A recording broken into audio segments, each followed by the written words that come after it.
On you. Good morning, good morning, good morning, good morning, good morning. He's back. Hey, listen. No. Yo, we gotta intro you back. Everybody, give it up. I'm back. For the one and back. only I went Tim a day and I'm Rose. back. I'm back. Look, it was only one day. Let's. Yeah, but we missed you though. Yeah. I missed y'all. It was too much. And that's never happening again. Okay. I went to Phoenix, Arizona, to go up to Scottsdale to shoot some content with Preston Morrison, Shout out my to twin brother. I love that man dearly. And I also told him I can't never do this again as long as I live. And what was Preston's response? We got it. Preston was like, say less. Like, I don't want you to be in that situation, like, ever again.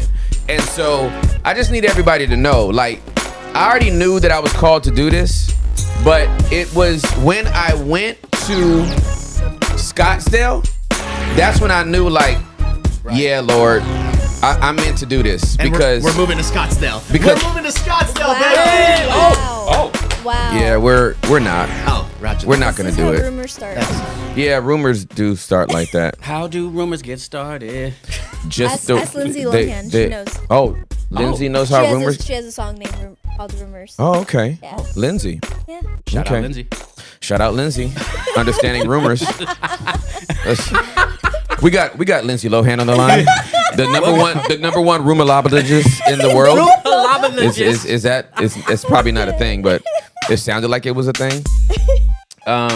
Anyway, I love you guys so much. It's 2 minutes after the 9 o'clock hour. gosh. Good morning, good morning, good morning, good afternoon, good evening, good night. Hey. We are wide open for the next 3 hours. Actually, the next like 2 hours and 45 minutes because it's Friday. Yeah. Spin lunch with Jew is coming on after, and so I need everybody to just, however you gonna do it, just get up in there. But it's all good. All right, what am I doing right this minute? Oh, it's roll call. Yeah, no, See? we made it to Friday. Oh, it is Friday. Yay! We made it to Friday, Tim is like, what? I'm so happy. I'm glad we made it to Friday. En español. Nosotros hacemos. Llegamos? Like we made it. Oh, we made it, like we Yes. arrived, right? Yes. Okay, vale. I was trying to do like made it. Like hicimos, right? That, Llegamos. Yeah. llegamos, yeah. Te aprecio. No tengo clases con mi maestra Sí. ¿Qué? semana. So, la última semana también no tuviste clases. Sí. No clases esta Okay. semana. Esta semana. Sí, Okay. sí. Okay. Entonces, estoy triste Sí. porque a mí me encanta Sí. esas clases. Sí. ¿Pero qué Entonces- pasó, papi? ¿Por qué no tienes no Not the clases? puppy. No No puedo clases. hacer nada, pero está muy guapo. Yeah, sí. Muy guapo. Tim Ross es Tim muy Ross. guapo. Tim Sí, Ross. sí, sí. Hi. Hector, Sí, you sí. act like you don't speak Spanish. You do. Hi, Oh, hi, papi. oh. No, yo no hablo español. Yo no sé nada. Tim No. Ross. Sí, sí, Tim Ross. Mentiroso. Mentiroso. Yeah, or mentiroso. you could call me, if I'm being annoying, bro, mugroso. Oh, mugroso. Like Mugroso. little booger. How Colombians say, we say culicagado. No, Culi that's too cagado? much. Culicagado. Culi cagalo. Cagado. Cagado. Yes. Oh, culi cagado. Uh-huh. Vale. Yep. That's a long And that's name. liar? Uy. That's like annoying. Like Annoying. Culi cagado. Vale. Sí, Yeah. sí. Actually, my new nickname, if you don't mind, I'm gonna submit it to you. It's a Spanish one, escuincle. Escuincle? It's like That sounds like little barrio weird. stuff. No, it's like little Yeah, squirt. it is. Little It is, squirt? Yeah. Yeah. Like if I'm about to say something dumb, you go, aguas escuincle. Watch out, squirt. Aguas. Don't do that. That is hilarious. I'm trying to get the right The sound is okay? yeah, it's just I keep messing with these in-ears on the actual like plugs I want. I'm gonna get them right. Anyway, it's roll call. I don't know what y'all did yesterday on a Thursday. I know some Discordians, some of our loyal Discordians, Yes, sir. they were in the Discord anyway. Hey. They were like, we're having our own wide open. We don't care about y'all. They got on like a community chat and started calling in with each other. And they were just like, hey, we're gonna do this ourselves. You know what I'm saying? Yeah. That's awesome. So you gotta love it. Anyway, shout out to Omaha, Nebraska's in the house. Woo! Arlington, Texas is in the house. Trinidad and Tobago's in the house. Chicago and Colorado's in the house. Dallas, Texas in the house. Philadelphia's in the house. Like Brandon, Mississippi's in the house. Hawaii about 5 years behind us in the house. No doubt, you know we keep it with clout. Where you from? Need to shout. Delaware, Jamaica's up in the house. Lancaster, California, all the way up in the house. Austin, Texas, Malaysia in the house. Vacaville in the house. Las Vegas in the house. Utah in the house. Bahamas in the house, no doubt. Rocky Mountain, Virginia in the house. Kansas City, Missouri's in the house. Bakersfield, California's in the house. The Bahamas in the house. Greenville, Mississippi, Charleston, Indiana, Conyers in the house. Edinburgh, Texas. Boston, Massachusetts, Baton Rouge, Louisiana, Brooklyn, Bushwick is in the house, Nashville's in the house, Iowa's in the house, Oakland, California, New Jersey's in the house, Dade County, Florida's in the house, Culpeper, Virginia, all the way up in the house, Gulfport, Mississippi, Buffalo is in the house, El Paso's in the house, T-Town's in the house, Bayshore, New York in the house, Washington, D.C.'s in the house, Panama's in the house, Fort Worth, Tennessee, or Fort Worth, Texas in the house, Fountain, Colorado's in the house, Snellville, Georgia, all the way in the house, Moreno Valley, California in the house, Phoenix, Arizona, London is in the house, watching from a Paris airport, creeping. Keep it the Clearport. Newport News, Virginia's in the house. Madison, Wisconsin, all the way in the house. Orlando, Florida, Chi-Town, Brooklyn, Raleigh, all y'all up in the house. Newcastle, England, Quebec, Canada, Queens, New York, hollering at ya. Blooming, Minnesota, Melbourne, Florida, Bay to the Jing from Troy, McAdams, what's poppin'? South San Diego's in the house. Jonestown, Ohio's in the house. Lake Arthur, Louisiana's in the house. Fort Myers, Florida's in the house. Manhattan, Burbank, California. Slow it down to the Antigua's in the house. Panama City, Florida's in the house. My Cubica, Massachusetts in the house. Mesquite, Texas is in the house, yo.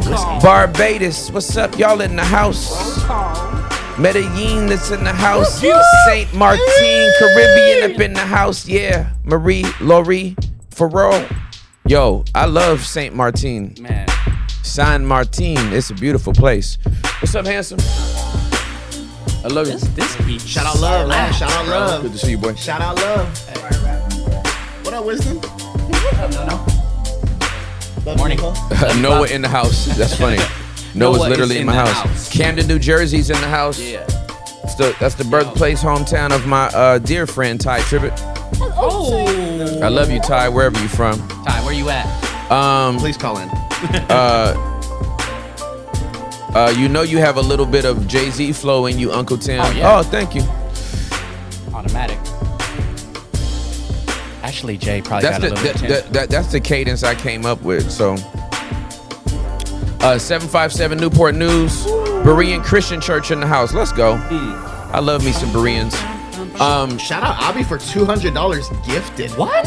At the start of the morning, $200 gifted. Wow, thank you. Abby, we love you. Oh my God. We do love you. Thank you so much for loving us. We appreciate it.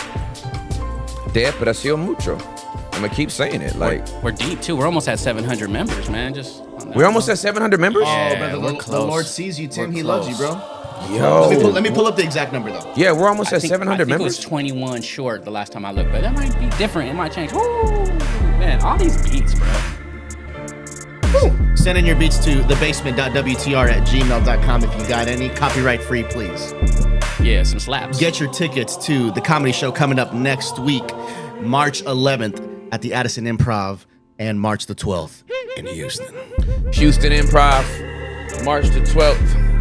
Addison Improv, March the 11th. Yeah, it's gonna be good. We are so glad that y'all are here. 679 members locked in with Upset the World Studios. Major shout to you guys. That's awesome. Thank you all so much for your support. We love you guys. 650 in the live chat right now. I love you guys so much. Thank you for being here. 1,000 members on the way. Yes, sir, Creepin'. It's happening. I believe it's happening. The tickets for LA, we haven't announced those dates yet. We'll keep you posted when that does happen. Appreciate you guys so much. All right, man. You already know, 11 minutes after the 9 o'clock hour, Central Standard Time, we jumping into some news, culture. Y'all know how we get down. You want to hit this one first or something different? No, I'll hit this one first. Okay, roger that. So, Dr. Jamal Bryant, pastor of New Birth Missionary Baptist Church near Atlanta, has initiated a 40-day boycott of Target during the Lenten season, beginning March 5th, 2025. This action responds to Target's recent rollback of diversity, equity, and inclusion initiatives, which Bryant describes as a betrayal to the Black community, a significant segment of Target's consumer base. The boycott has garnered substantial support, with approximately 110,000 individuals pledging participation. Participants are encouraged to redirect their spending towards Black-owned businesses promoting economic solidarity within the community. Bryant's call to action has sparked discussions on corporate responsibility and the impact of DEI initiatives. He emphasizes that the Black community's loyalty to Target should be reciprocated through continued commitment to inclusive practices.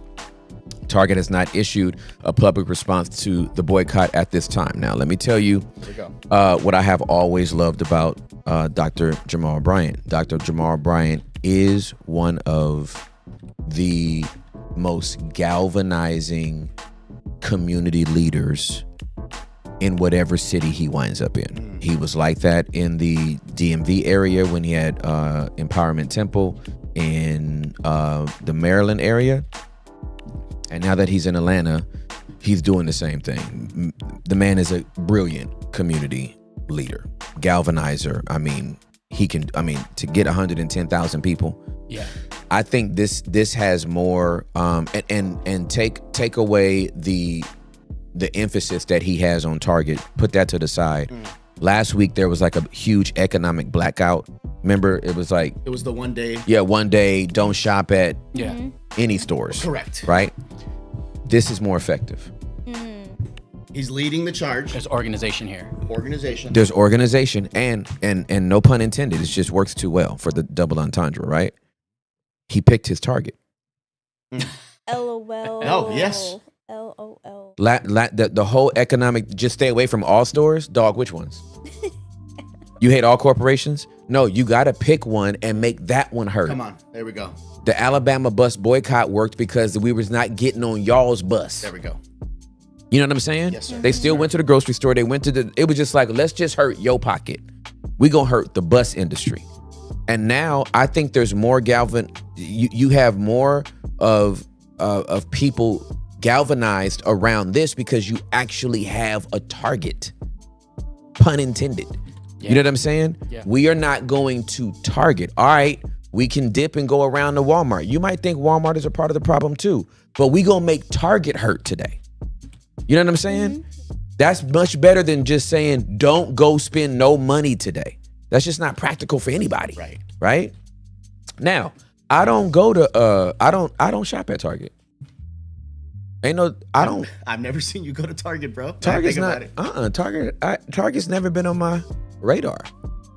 I know they had a hell of a trail mix at one point. Ooh, delicious. That Archer's Farms, they had they made a trail mix I am proud of. Like, I don't even know if it's still there, but this was like maybe 12 years ago.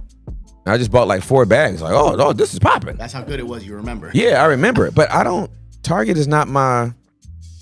Where do you shop, Tim? Sprouts. Yes. Whole Foods. I do. You're a Sprouts guy. You're not Whole Foods, though? Or you do Whole Foods? If I'm passing Whole Foods. But you're Sprouts. I'm a neighborhood guy. Whatever's in my neighborhood, that's where I go. I don't have a. You know what I'm saying? I'm not going. I live in Denton. No? I'm not going to the Grapevine Mills Mall. Not happening. You know what I'm saying? It's a big mall. I live in Denton. It's fun. I'm not driving over there. Right? You know what I'm saying? if I would go to the H&M Oh, at the Golden Triangle Mall. That mall's a ghost town. I love that. There's literally like tumbleweed in the parking lot. Like it is like almost. It looks like a prison cell. in Yeah, there. like, it's, I love it. It's like No there's one's like 9 stores that's open in there. Oh, It's locked in. so quiet. I don't even like the Spencer Gifts is still open, No way. which definitely No is a way. front for drug money. what's Has to there? be. Spencer Spencer's? Gifts. Remember Spencer's? 7 minutes from here, bro. That's nuts. It's like Wow. I'm like y'all. There's no way the cartel is not fronting you. I have the same thoughts, bro. Nobody's For buying this real. much Halloween and Magic 8 Ball, the little with where the side where the glow comes up, the Yeah. 8 Ball where you shake it and then Yeah. it gives you some. That little prophetic. It's 8-ball. so dumb. The little Pathetic. new age 8-ball. Wow. It's a new age 8 Ball. Passing New it age. around in elementary The school. pathetic 8 Ball. That's what pathetic we 8-ball. always got to call it, the pathetic one. So yeah, I go to Golden Triangle Mall. But now with Dr. Jamal Bryant saying this, it's like, oh, if I was up on if Target was my thing and I wanted to get around and rally, I wouldn't go to the Target either. Right. You know what I'm saying? It's like, oh, if we gonna make somebody hurt, let's have solidarity around one company. There we go. And let's prove to them we don't have to bring our dollar. Now, here's my thing though. He's talking about for 40 days. In 40 days, you change a habit. Lord have. Oh, true. hey, Yeah, oh. very true. Very true. Within 40 days, you could change a habit. You know what I'm saying? So it's like, man, if I'm not shopping at Target for 40 days, I might find a new store and just start frequenting that one. Yes. All of my lip balm, I stopped using Carmex years ago. And that was my go-to. Y'all, this is gonna blow your mind. Hit it. Hector, Okay. you have a link to this. Roger that. You don't even know you have a link to this. It is brown, and it is brown. Okay. That looks like me. This is lip balm. Okay. Okay. That's made by one of the waitresses at the Breakfast Club in Atlanta. You're dead serious. She handed me one of these. What are you talking Oh, about, bro? yeah, I'm you pretty sure I shared was that. there. You were there. I So- was. I of videoed course. it. I Yeah. videoed it. Yeah. She handed me this. Yes. She said I make my own line of products. Woo, woo, woo, woo. She gave me one. I started using it right away. I tossed my Carmex. Wow. And you've been a faithful customer. I read up and bought everything she had. I put an order on her website for so many. She was like, I'm so sorry. It's going to take me a minute to batch them again because it's like a side hustle for her. Bro, she's This is the best lip balm I've ever used in my life. Hey, bro. My lips have never been so supple. Supple. Okay? And she had the confidence to reach out, like she was serving you already, but she had the confidence to pitch to you. This is the only thing that's been in my, and I got 6 more Incredible. in my drawer downstairs. Beautiful. Like this is it. And it lasts forever. That is, could you give the name? You know what? I will tomorrow because I got to get a new one because I always wear the little label that's on it. It always wears off and I wind up peeling it off. But the dweller's about to put her. Yeah, she's about to go out of Everybody business. go I crazy. mean, she's about to get That influx. Oprah effect about to hit her, right? You know what I'm saying? Yes. But Influx. all I'm saying is Carmex has not gotten my money because I support a lady that was a waitress at the Breakfast Club in Atlanta. You know what I'm saying? Beautiful. And it's like this was her side hustle. I don't know if she'll ever be doing it enough to make it full time, but she'll always get my dollar. Carmex ain't getting no more of my money. Incredible. And so that's all we're saying, right?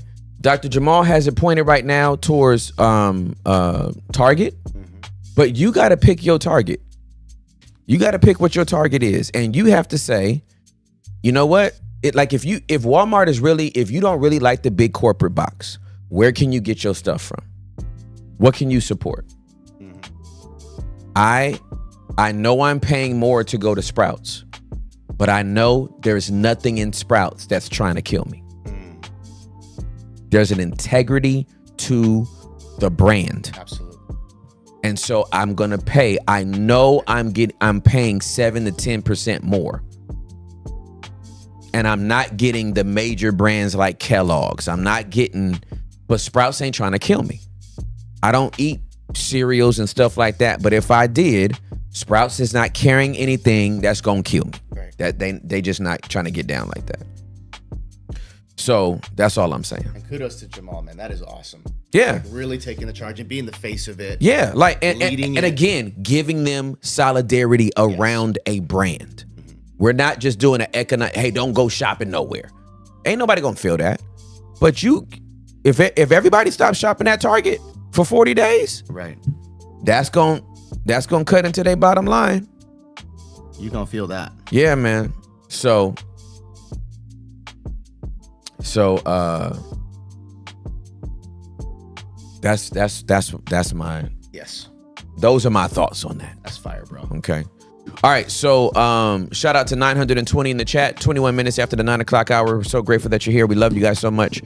I pulled up the context first that you requested, and then I can go to the main. Yeah, absolutely. So the first time I went to Australia was in January of 2010, and I've been over 30 times since. Like, that's my second home. We love it there. Me and my family spent 8.5 weeks there 2 years ago. I took the team there 2 years ago. Incredible. But when I went that next year, when I came back, there was a major flood. It was tropical cyclone Tasha. It caused widespread flooding all over Queensland. Most of the ministry that I did was in Queensland, and they considered not having me because churches were literally knee deep with water, and so many people were displaced. And I was like, when God gives you a heart for a country, you just got a heart for a country. Yeah. So I said, they were like, you know what, maybe we need to cancel you coming. I said, even if you don't want me to preach, just let me come help. Beautiful. Like, I don't care if I preach, just let me come help. And they let me come help. It was so beautiful to see the solidarity around the communities in Queensland. You had people that were literally going back to their communities, sweeping mud and water, and trying to like take their possessions to higher ground where it wouldn't be wet. And then they came back to church to serve and to worship and to hear the word. And then as soon as they dismissed, they went back to go clean up. Like, it was incredible. It was beautiful to be a part of, like, to just kind of like roll up your sleeves and say, hey, wherever I need to help. And it was more about like, hey, give us hope.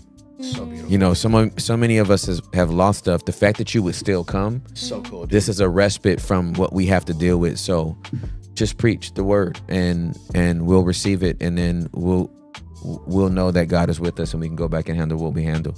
It was just sweet. It was just very, very sweet.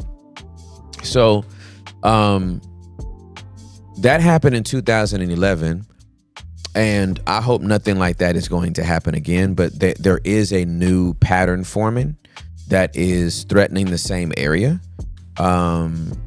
And we just want to be praying for Queensland. We want to be praying for New South Wales. On this side of the world, these are probably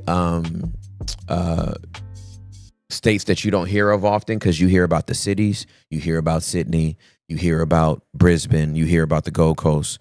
But the state of Queensland is where the city of Brisbane is where Gold Coast is. It's in the state of Queensland. And then Sydney is in New South Wales. And so this is on the east coast of the country.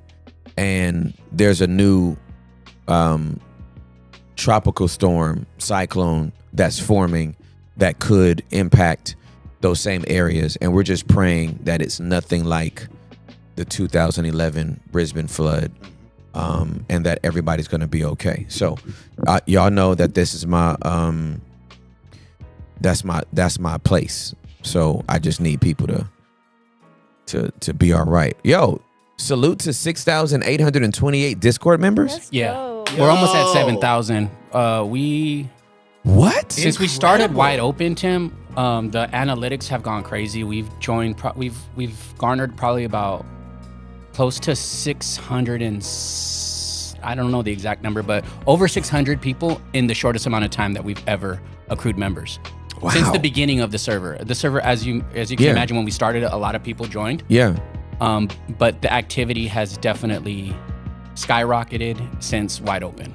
I didn't have a clue. I didn't even know you could have numbers or get Discord. metrics like that from You Discord. can, yes. Wow. Yeah, we have a milestone coming up. Wow, that's going to be an incredible milestone. But 6828 is a milestone to me. Yes. Like, you know what I'm saying? Like, that is amazing. it didn't even got to get to 7,000. Like, that's amazing. And a major cheers, like, bro, like, just in the last few weeks, like, looking at some of the analytics, this is a shout out to everybody. 1.9 million views on Upset the World Studios, and 602,000 hours have been watched. And This month? in the last 90 days. Oh my gosh. Yeah, there's the unique impressions too on the YouTube channel is phenomenal. Like millions of people, like the upwards of 6 to 7 million people have just came across the Upset the World Studios YouTube channel. That's you guys, man. Y'all are engaging with wanting We to love be you. vulnerable and grow. Like, that's a major shout out to you guys. Sheesh. That's Ever. Well, praise God. What else is going on in the news there, Hector? I got you, bro.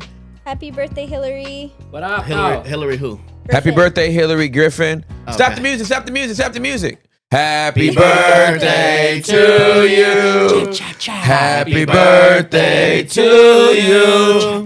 Happy birthday, dear Hillary. Happy birthday to you.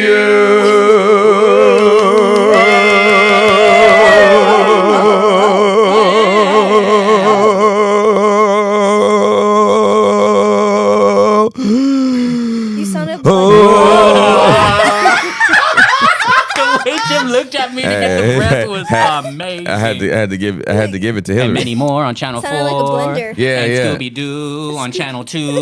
You'll be fine on Channel 9. All of them. Happy birthday. You know we love them birthdays. Sapo We love them verde. birthdays. We know we love them birthdays. We love them birthdays. You know we love them birthdays. We love them birthdays. Derek just had a birthday too. Oh my Happy lord. belated birthday, yeah, that was Derek. like, I feel like that was like 15, 30 weeks That was ago. yesterday. What are you talking about? Not yesterday. It was not yesterday. Okay, It definitely was I know. yesterday. It was like 2 weeks ago. Yeah, the Discord showed me love, man. How old are you? Oh, Wow. oh.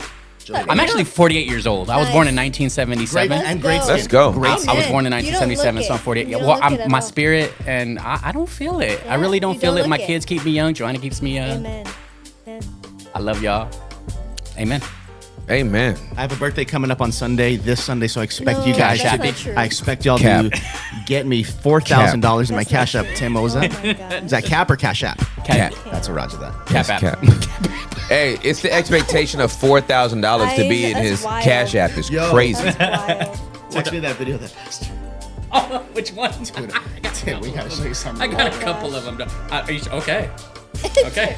Okay, talk about this in the meantime. skip that one. I wanted to talk about something else, whatever. We You can had do- something else. Brother said anything. Yeah, I don't care about that guy. Oh, this one right here. is crazy, Hey, yo. Y'all know we live in a huge country and there's a lot of stuff going on, but this one right here. Okay, so New York detective under fire for appearing in a rap video. That's wild. Detective Mercado. Why I you gotta gotta be a say it in Latino? Spanish. It gotta be a Latino. I'm not gonna say her first name. Detective Mercado, a member of the New York Police Department Special Victims Unit. I mean, this is some old. Oh, Ice-T. This is Ice-T's unit. We went straight to it, huh, too? Ice-T needs to check his crew. Hey. Okay. Controversial appearance. Mercado was featured in a rap music video by artist S. Squire, which was set up in a strip club. The video has sparked debate over professionalism in law enforcement, with some criticizing her actions while others defend her. New York PD's response. The department has not yet issued an official statement regarding Mercado's involvement. Ongoing discussion. The incident has raised questions about personal freedom versus professional responsibility for police officers. All right, so let's talk about it. Please. Let's get a poll up. Was it a lady cop? You got the Someone said, but yeah. I want a poll up. A poll up in the strip club. Let's go. POLL. I want a poll My bad. up. not a poll. Hector's impacting me. Sorry, dude. All right. Not the Hector's impacting me. environmental rub off on environmental you, though. comedy He does. trauma. No, I'm Yeah, just kidding. he does. All right. So we first of all, let's ask the basic questions. Okay. Was she in uniform? That part. Was it a exaggerated uniform? Right? Was it meant to be provocative? Was she was like, hey, I'm off duty and Esquire's my homie and I want to twerk something? Like, what was happening? Right? Like, there's more information that we need to know. Yeah. You know what I'm saying? Yeah. So if she's inside, if she's in the strip club, is she stripping? If she is stripping, if she's on her own time, are we mad? Or is there a level of professionalism that somebody has to have to let us know what's going on? That's what I want to, because if this was a male cop that was in the video, would we feel the same way? Now, again, what we don't know is if she was stripping or not. And I don't know who knows that information. Does anybody know that information? We're gonna double check on ChatGPT. Yeah, like I'm trying to figure out. So the poll is, do you think it was unprofessional for her to be present at the video? Yeah. Point blank, period. Michelle Harris, if she's on her own time, it's none of their business. You gotta confirm it on chat. Okay, so yes, Detective Mercado appeared in a rap video where she performed pole dancing and twerking routines while dressed in a thong and a bra. Oh. Okay. The video was released in 2025. Amen. Along with her. Praise God. Oh, she got fired? What a complete ripoff. Some colleagues have criticized her participation, deeming it unbecoming of a police officer, no. especially one assigned to the Special Victims Unit. There's context, y'all. Context is key, right? Context is very, very important. Others argue that her off-duty activities should not impact her professional role if they do not impede her work. As of now, the New York PD has not issued an official statement regarding the incident. Okay, but context is very, very important. This is not just any type of law enforcement officer. This is a detective in the Special Victims Unit. And on her off time, she is stripping in a video where she is pole dancing and twerking in a thong and bra. Does this change the optics for you all? Does this change the optics for y'all? Because remember, context is very, very important. Where you want to go when you off duty is one thing. If you was chilling inside of the strip club while the video was being shot, maybe Esquire's your high school homie, and maybe you just wanted to support him. It's a whole other thing for Detective Mercado to then take off her uniform, put on a thong and a bra, and get to work in a pole. So I just want to know, does this change the optics for y'all?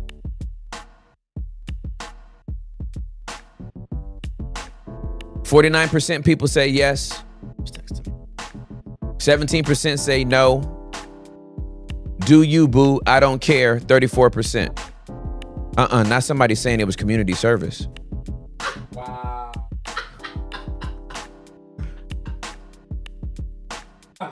Dabo. Yeah, we're definitely not talking about a Christian, right? This wasn't somebody's first lady that was going out and doing this. Rodney Tatum doesn't care. That's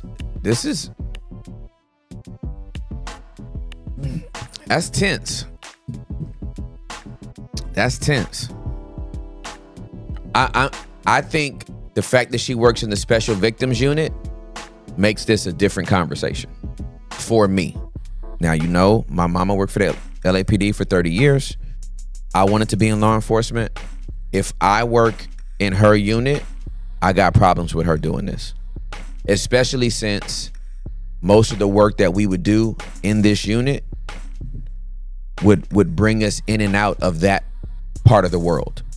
It would bring us in and out of adult entertainment, adult sex workers, strip clubs, and all that kind of stuff. So for her to participate in it is, again, with the context that we now have. Yes. If you're a detective, which you're not even a beat cop, you've done the work to make it to detective, and you've done the work to make it to a specialized unit, and you participate in this outside, that's a little, I'm not doing it. I'm not if I'm in that unit, I'm like, yeah, nah. Stephanie from the YouTube chat agrees. She says it's insensitive and possibly reflects her mindset when dealing with the victims when she's on the clock. I think that's a good point. There's some people saying that she could have been undercover. Well, she wasn't that undercover because she got found. She was uncovered. She got found. She wasn't undercover. She was uncovered. She was uncovered. So, yeah. Tim, would you be opposed to doing a quick little reaction to this video? Derek sent me this last night. It is wild, dude. It's not inappropriate. It's definitely family friendly, but I would just like to hear your take on it. Would you be opposed? It sounds like you're opposed. Are you familiar with that gentleman? I've seen his face before. Okay. But it looks old. Okay, great. Yeah. There's okay. Yeah. That's and that's why I didn't play it. Yeah, I appreciate Amen. it. I appreciate it. Yeah, so okay, where does this poll stand before I move on to something else? 53% say that it was unprofessional for her to be at the video shoot. 17% say no. 29% people don't care.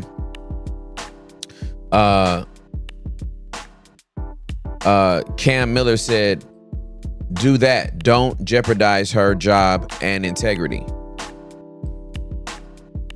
Yeah, Does that jeopardize? Oh, does that jeopardize? I don't know. I don't know exactly how he's trying to word that. Yeah, I just think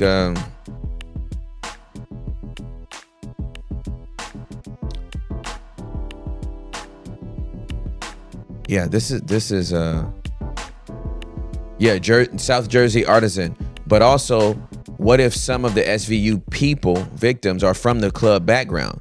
Then it's somewhat a slap to their faces about where they survived from. It can be.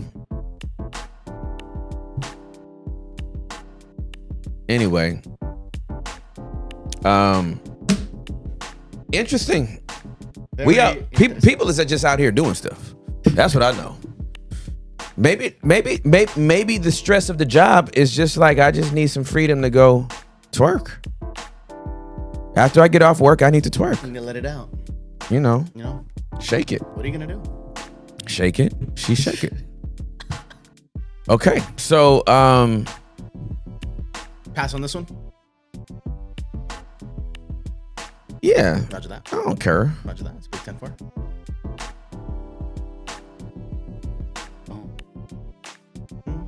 39 minutes after the 9 o'clock hour, we are wide open on news and culture. Did we bring up this story? Okay, let's deal with this, and then we got to bring up that story about that baby. Understood. Robert F. Kennedy's major decisions as Health and Human Services Secretary, sworn in as the 26th Secretary of Health and Human Services on February the 13th, 2025. He established the Make America Healthy Again Commission. MAHA. Was that supposed to like mimic MAGA? MAHA is crazy. MAHA is weird. To investigate chronic childhood diseases and assess the use of various medications. Directed the termination of approximately 5,200 newly hired federal health workers shortly after taking office. He has ordered the Centers of Disease Control and Prevention to suspend its flu vaccination advertising campaign during a severe influenza season, emphasizing the need for informed consent. The measles outbreak response that was in West Texas, that's in our part of the it's closer to us than it would be other people in the rest of the country. He has faced criticism for downplaying a measles outbreak in Texas, which resulted in hospitalizations and a fatality. Initially minimized the severity, but later declared the outbreak a top priority for HHS. This seems to be happening a lot with this administration, where they say a thing and then they turn around and do another thing. It's just a lot of back and forth. He authored an op-ed referring to vaccines as a personal choice and suggesting vitamins and nutrition as preventative measures against measles, which sparked further criticism. Internal department turmoil, experienced internal conflicts leading to the resignation of Thomas Corey, the top spokesperson, 2 weeks into the role.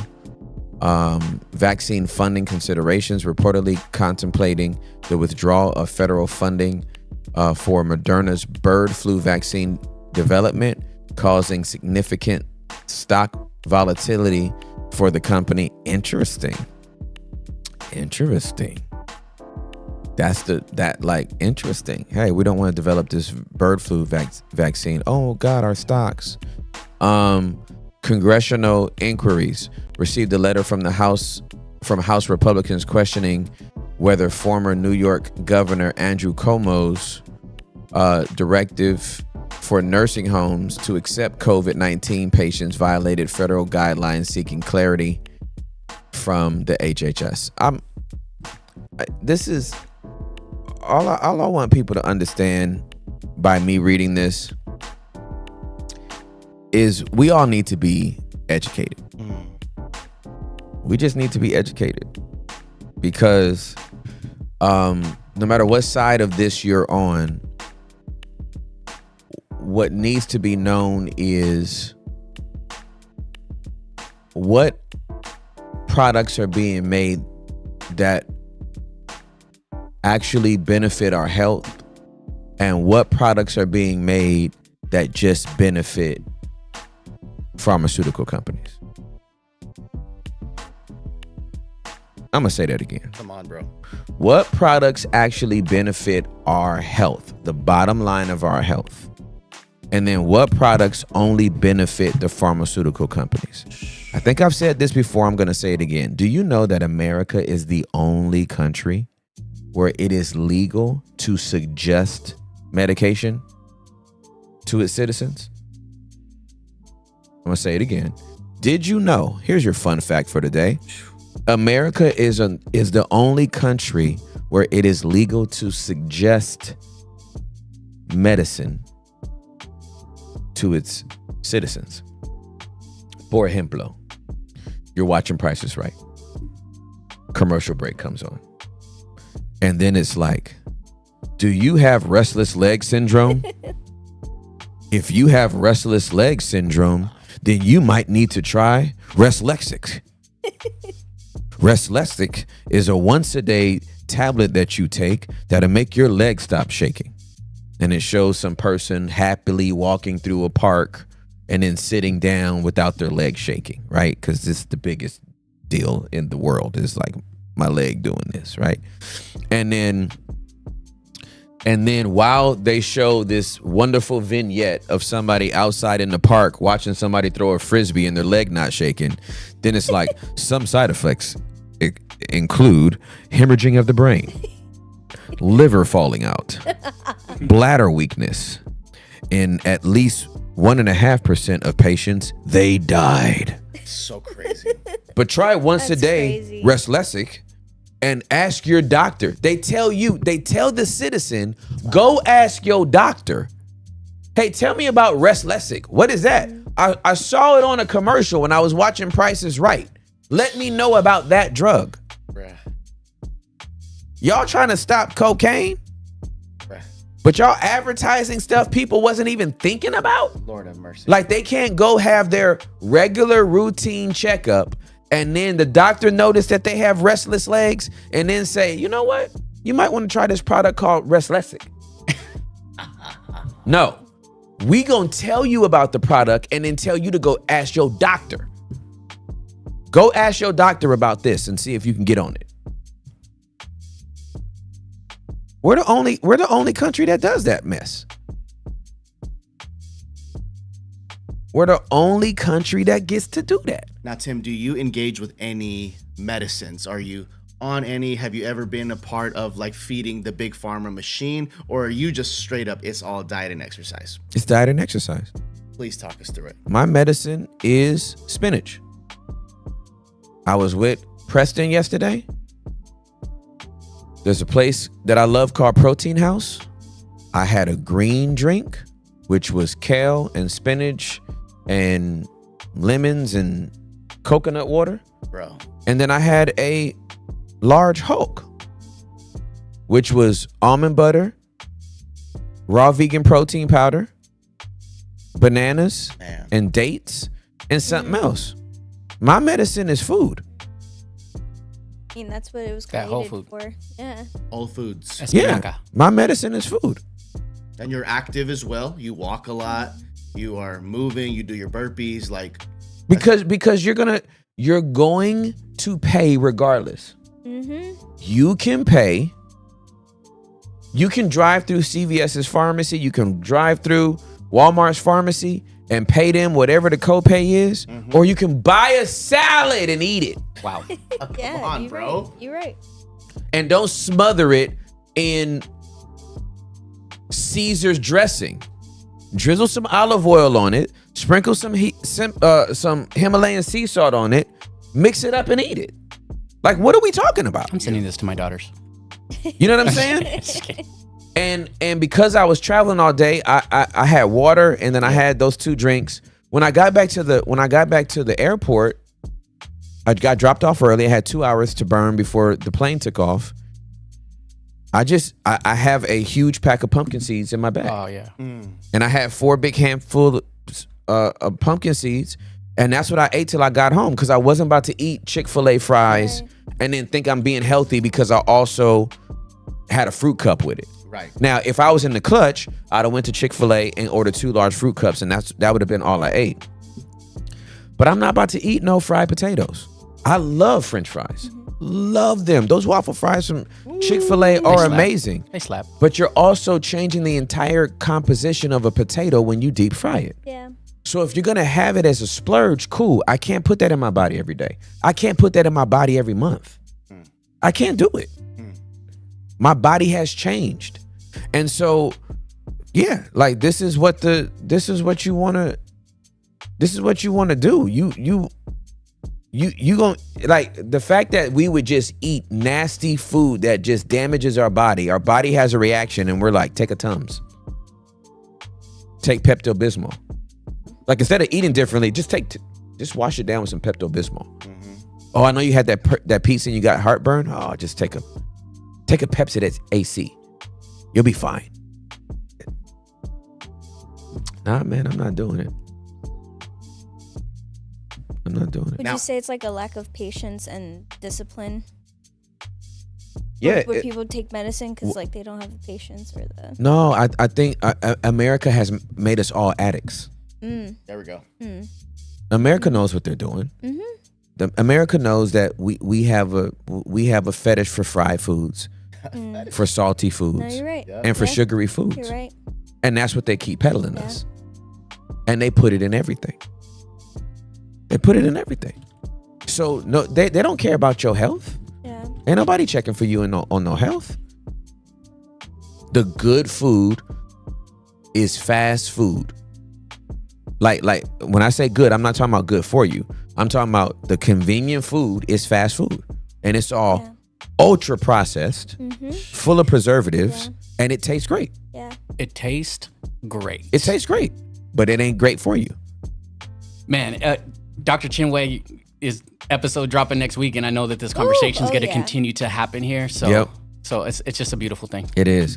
Hey, make sure tell Eunice to make sure that she connects me with Dr. Chinwei and her husband. Gotcha.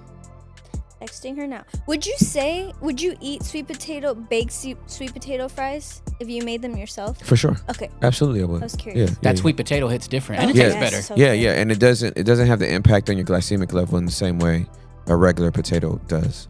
Tim, Fried. do you subscribe but baked is better than fried. Yeah. Do you subscribe to conspiracy theories at all? Yes, of course. because there's truth in them. Did you hear about the conspiracy theory about Kobe Bryant about to litigate against Big Pharma, and he was about to begin his litigation right before his passing? Had no clue. I've never heard. So I didn't dive into it too much because when I see Kobe stuff, just because of Gigi and Kobe, like it really impacted me. I loved Kobe. You know Understood. what I'm saying? Yeah. So, but what I saw over this week was, and I don't know the truth behind it, how much I need to dive deeper into it. But Big Pharma was gonna use like one of his like names, and he was suing for a trademark. Mm-hmm. But what he realized was there was these 3 Big Pharma corporations that are based overseas that were that had small traces of opioids in their medicines, and that was part of allegedly part of his litigation about the trademarking and stuff like that. And like Kobe was about to go up against some peeps. All right, so here was the theory. Kobe Bryant was reportedly in a legal dispute with a pharmaceutical company called High Tech Pharmaceuticals over the trademark of the name Black Mamba, which was his nickname. High Tech Pharmaceuticals, known for selling dietary supplements and products containing controversial ingredients, was allegedly using the name Black Mamba Hyper Rush for one of his products. Some conspiracy theorists believe that Kobe's legal battle could have put him at odds with powerful pharmaceutical interests, implying that his untimely death was not an accident but something more sinister. The speculation. Some theorists link this case to Big Pharma, suggesting Kobe was challenging a company with deep ties to the pharmaceutical industry. Others believe his involvement in business and technology, including a reported interest in healthcare and sports science, might have made him a target. The timing of his death, just before a court ruling in the case, has fueled suspicions.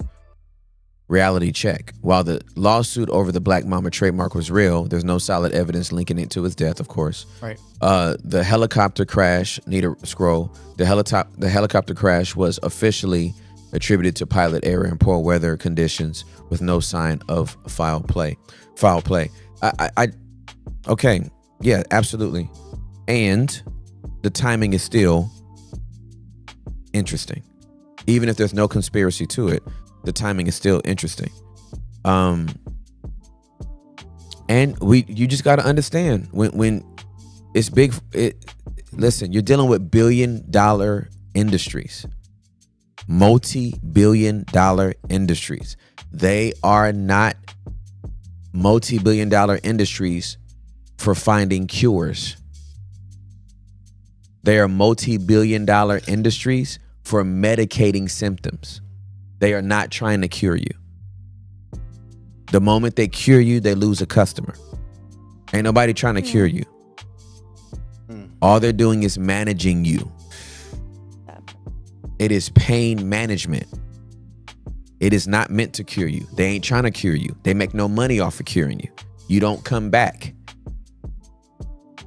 And all I'm saying is a salad, and not a salad alone, but a lifestyle, right, where you invest on the front end of your health instead of on the back end of it with medications and shots and needles and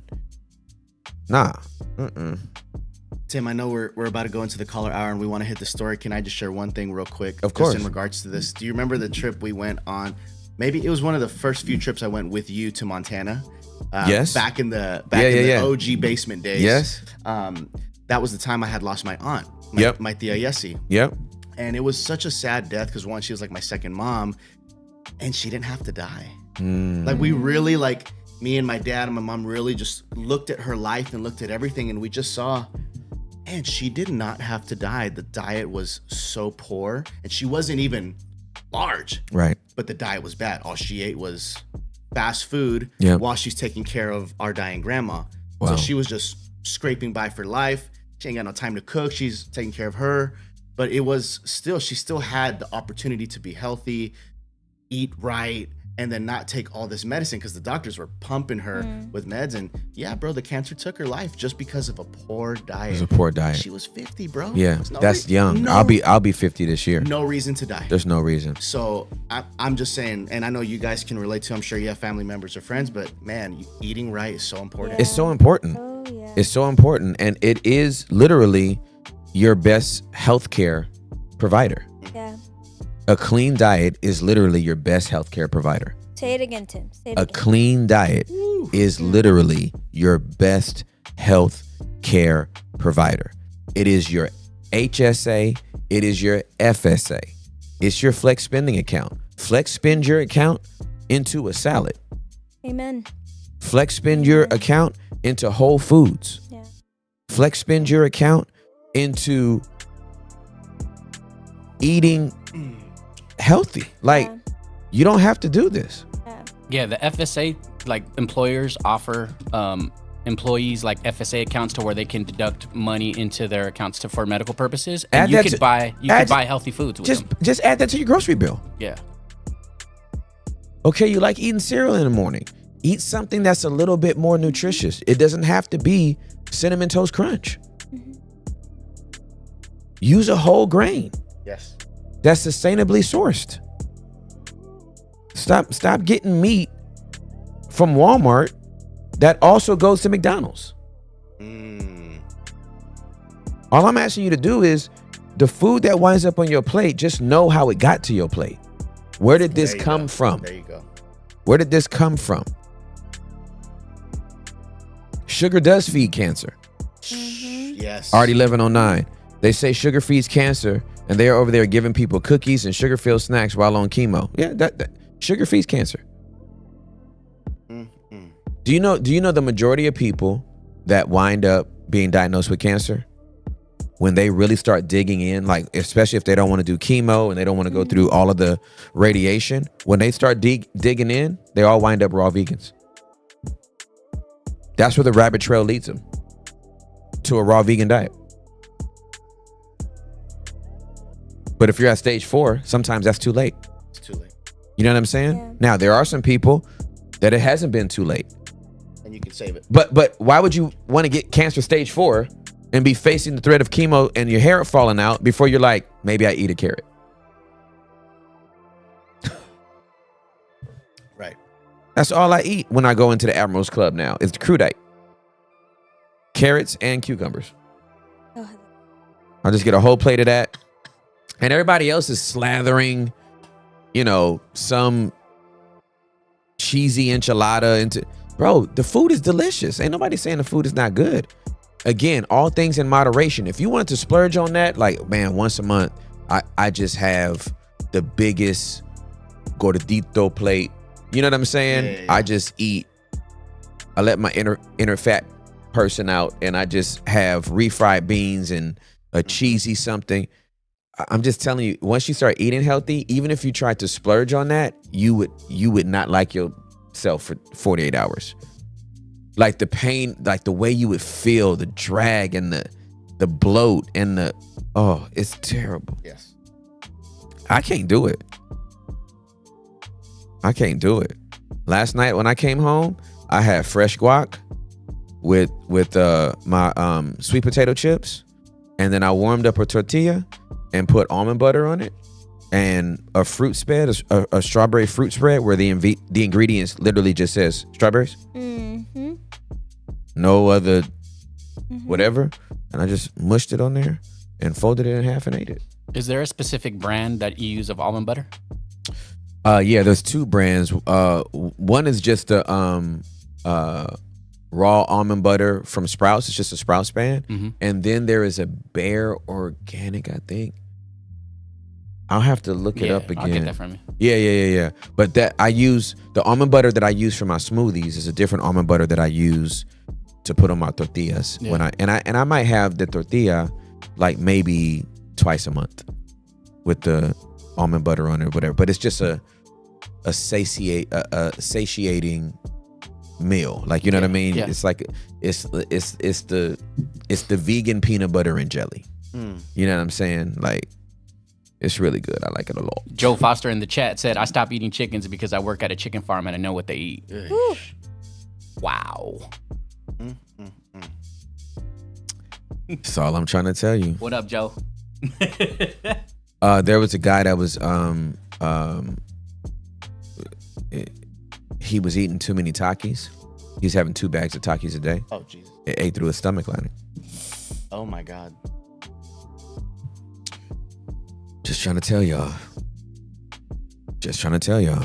Because I'm going to look like this in 20 years. Amen. I just need everybody to know that. Get a good look at this face. I'm going to look like this in 20 years. Might still have all my hair, too. Mm-hmm. Now, I'm not one of them dudes that if my hair starts going back here, I'm going to still have hair back here. I'll let it go. I'll let it One go. little strand. Yeah, I won't do that.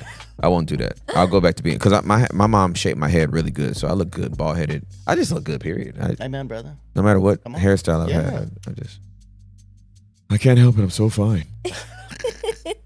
10:01, 1 minute after the 10 o'clock hour. You already know what time it is. Ladies and gentlemen, put your hands in the air, because we wide open. That's right, we wide open. That's right, we wide open. 1 minute after the 10 o'clock hour Central Standard Time, we are wide open. We have opened up the phone lines all over the nation, literally all over the world. We do not care where you are. Whether it's your good morning, good afternoon, good evening, or good night, we are wide open for you. No questions off limits. Questions, comments, or concerns, everything is taken. Listen, I may not have the answer, but we do have containment here for you. If nothing else, we can be your container store. Amen. Amen. You are safe here to be fully seen, fully heard, fully known, fully loved, even if you're not fully agreed with. Let's go. Who's our first caller? Patrick, you are on the line with Tim Ross. Welcome to Wide Open, my friend. What's up, Patrick? How you doing, homie? I'm doing good. I'm very nervous. Oh, bro, take your time, my man. I'm glad you popped on with me. What's cracking? Hey, it was funny because I'm sitting in the call and Discord has this thing like every 3 minutes it disconnects you. I'm like, oh man, and I'm like rushing to get to a spot because I'm working right now. Okay. I deliver car parts and stuff. Yes, So sir. I'm trying to get to a spot to like park up Yep. to begin asking the questions. Yeah, no, it's all good, bro. I'm glad you made it. Yeah. All right. Yeah, I am too. Thank you very much For having sure. me, guys. I love y'all. We love you. Thank you. So it's dad issues that I want to bring up. Okay. The couple questions I have. So I haven't ever really talked to my dad. When I was younger, he was there here and there. Never really active in my life. He's a big biker. The memories I do have of him, like he'll take me to the bar, whatever, all that kind of stuff. It's and forgive me if I cuss. It's kind of natural. So Please. if it happens, I'm sorry. Nah, bro, don't apologize. Brand. Be you. So the first question was, how can I honor my father in spite of him not really being in my life? Got it. You want me to just like ask them all and then you'll go through them all? Yeah, for sure. Absolutely. Okay. All right. So there's that. And then me being around people who have that relationship both with their father and mother, you know, especially with the father, I feel like this slow growing like envy and jealousy. And I know it's not good to have that, but it's like man, I wish I had that, you know? For sure. And like I love listening to people talking about their dad, like you and your father, you know, like just how they teach their kids and all that. Yeah. And I just like sitting in that, I'm like, man, it's one of those things, you know? Of course, absolutely. And then the last thing is growing up, I've always been around the women, right? Okay. My sister, my mom here and there, my aunts. So it's like that whole takes a village thing, right? Yeah. But with women. Yeah, understood. So I've been surrounded by women. I'm like kind of reserved. I'm used to being around women more because of that. Understood. And I don't know, growing as a man, you know, having those men in your life or not. Yep. Having that like man to teach you things. So Yes, I'm sir. just like, I'm free balling it out here. You know what I mean? Understood. So At least I feel like it, Yeah, for sure. Absolutely. And a clip that really gets me is, you ever watch I'm sure you've watched a Fresh Prince. Yes, of course. Of course. The I already episode know where you're with going. Will and his Yeah. dad. Yeah. Yes, sir. That whole thing. And it's just like, I tell myself it's not me. And it is, it has to be my dad. Of Like, course. he's got his own issues, but like, it doesn't sit well. Of course not. You Of know? course not. Absolutely. It's rough. It's rough out here. Yeah, man. Absolutely. Patrick, I'm so proud of you, man, for just being vulnerable enough to allow us to hear you and to see you, and to be vulnerable about this specific thing. A lot of men don't go here about their father wounds. A lot of men can't articulate it. They feel a lot of anger. They feel a lot of emotion around it, but they're not able to put it into words. I'm so proud of you for being able to put it into words. Tough. And I'm very sad for you. Like, what you just shared with me is heartbreaking. For your dad not to be there for you and to leave you with this deep longing, that's heartbreaking. That's worthy of anger. That is worthy of sadness. It's worthy of grief. What do you feel the most today as you talk about it?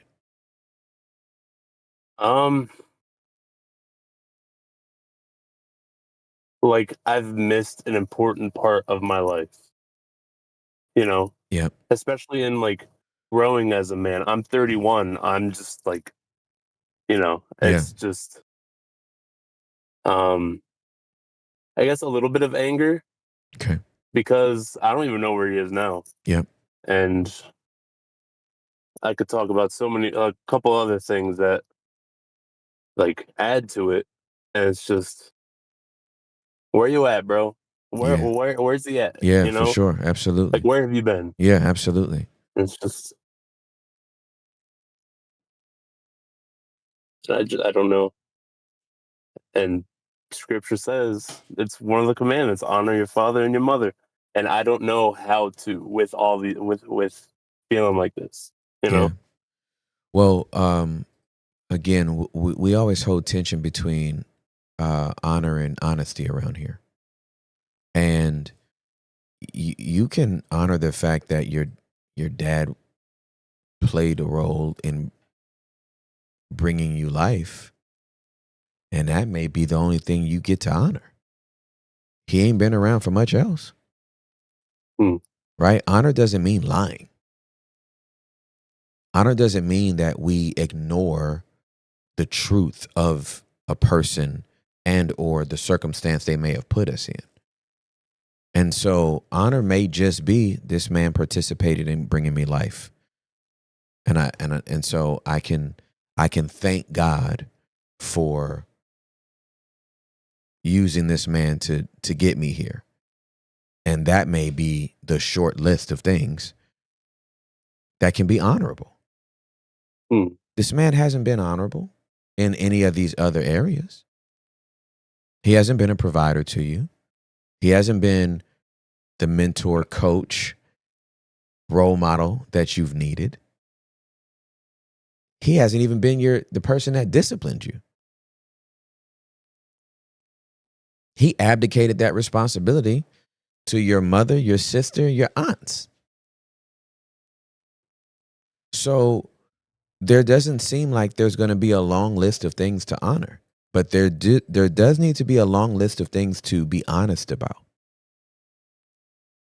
And Patrick, you can be honest about all the places and spaces that this man has missed and the impact it's had on you as a result. You're 31 years old, and you feel like there's this huge gap of things that your dad should have poured into you, brought to you, led you in, coached you in, been present in, and it's not there. And that's worth grieving. One of the things that's going to be very, very healthy for you is to grieve all the stuff that you miss with your dad. Like you can't control if you see him in the next 10 years. But it would just be very healthy for you to just be like, man, it sucks that he wasn't here for this and he wasn't there for that. And he missed my birthdays and he didn't come to the show and he wasn't at the play and he was like, that's worth grieving. And it's the anger too, because there was my high school graduation. They give you all like extra tickets for your family and all that. And my mother has talked to my dad here and there. And she was planning on like having him come up. But he wanted to bring his girlfriend with him. And that made, I can't tell you how mad that made me. And I was like, no, fuck that. You're not coming. Yeah. I'm sorry. No, it's all You're good. not, I don't want that. Yeah, Because my for mom sure. was even going to give her bed up for him to sleep in her bed with his girlfriend. And it's just, that's too much. Yeah, it is too In the much. apartment that we're in, nah. Yeah. You're staying down there. You're Yeah, for staying in sure. Florida. Absolutely. I don't want you anywhere near me. Yeah, for sure. And it's just those things that just boils. Yeah, for you know? sure. Well, that anger is justified. Absolutely justified. Your daddy is immature.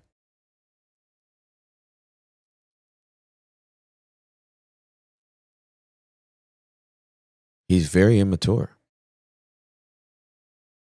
And based on that one scenario you just mentioned to me, perhaps one of the greatest gifts he gave you is to stay out of your life. So that That's you wouldn't, probably for the better. you know what I'm saying? So that you wouldn't grow up picking up all his crusty habits. Mm-hmm. Because the scenario you just painted for me, that's something a 17-year-old does. So he may be your dad, you know, biologically and chronologically, but it sounds like emotionally and psychologically, bro is still a teenager.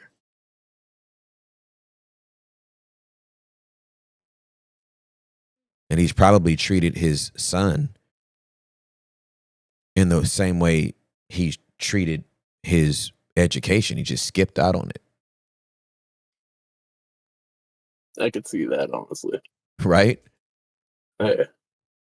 Doesn't sound like a man that's been disciplined and responsible and dedicated to seeing things through. Mm-mm.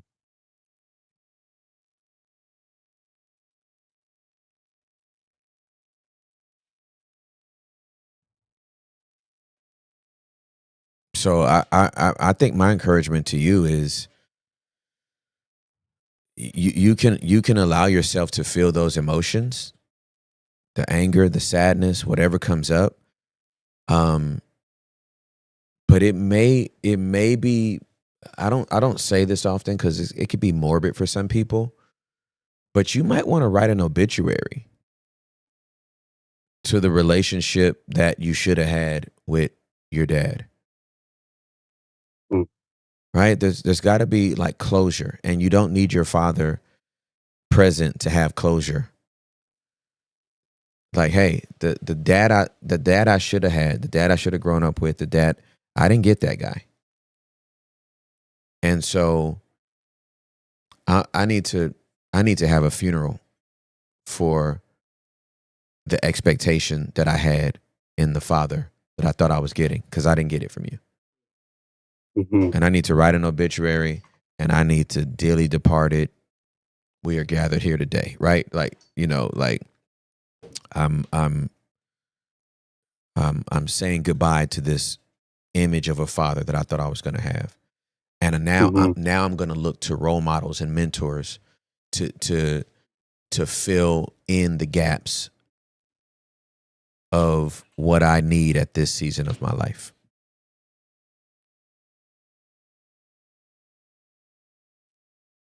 It's funny. I've heard you talk about like the obituaries and stuff like that before. Yeah. It makes sense Yeah. just to put it to rest. Yeah, man. Because the worst thing that we could ever do is hold ourselves hostage, waiting for a person to change into someone they're never going to be.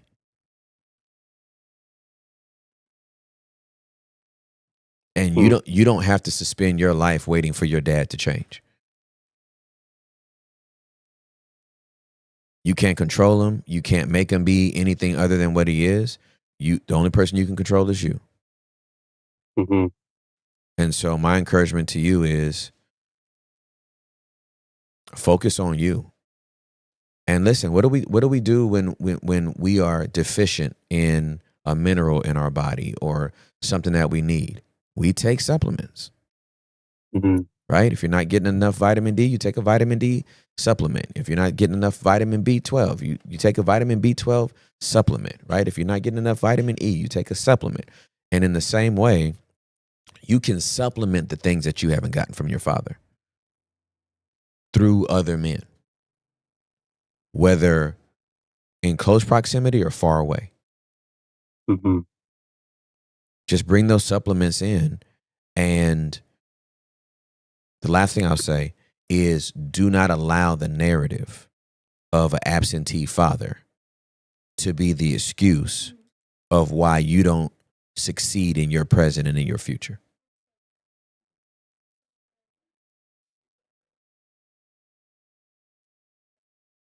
You do not get to use your daddy as an excuse Yes, sir. to being mediocre.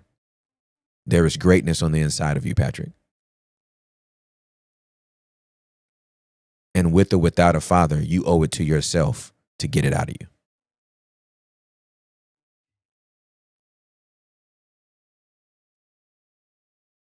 You hear me? Thank you. Mm-hmm. Okay. Do you receive it? I received that, yeah. Okay. All right. I love you, man. I love you too. Hey, what are you feeling? You took a deep breath. I saw it. What are you feeling? It's just the some kind of relief, I think. Yeah.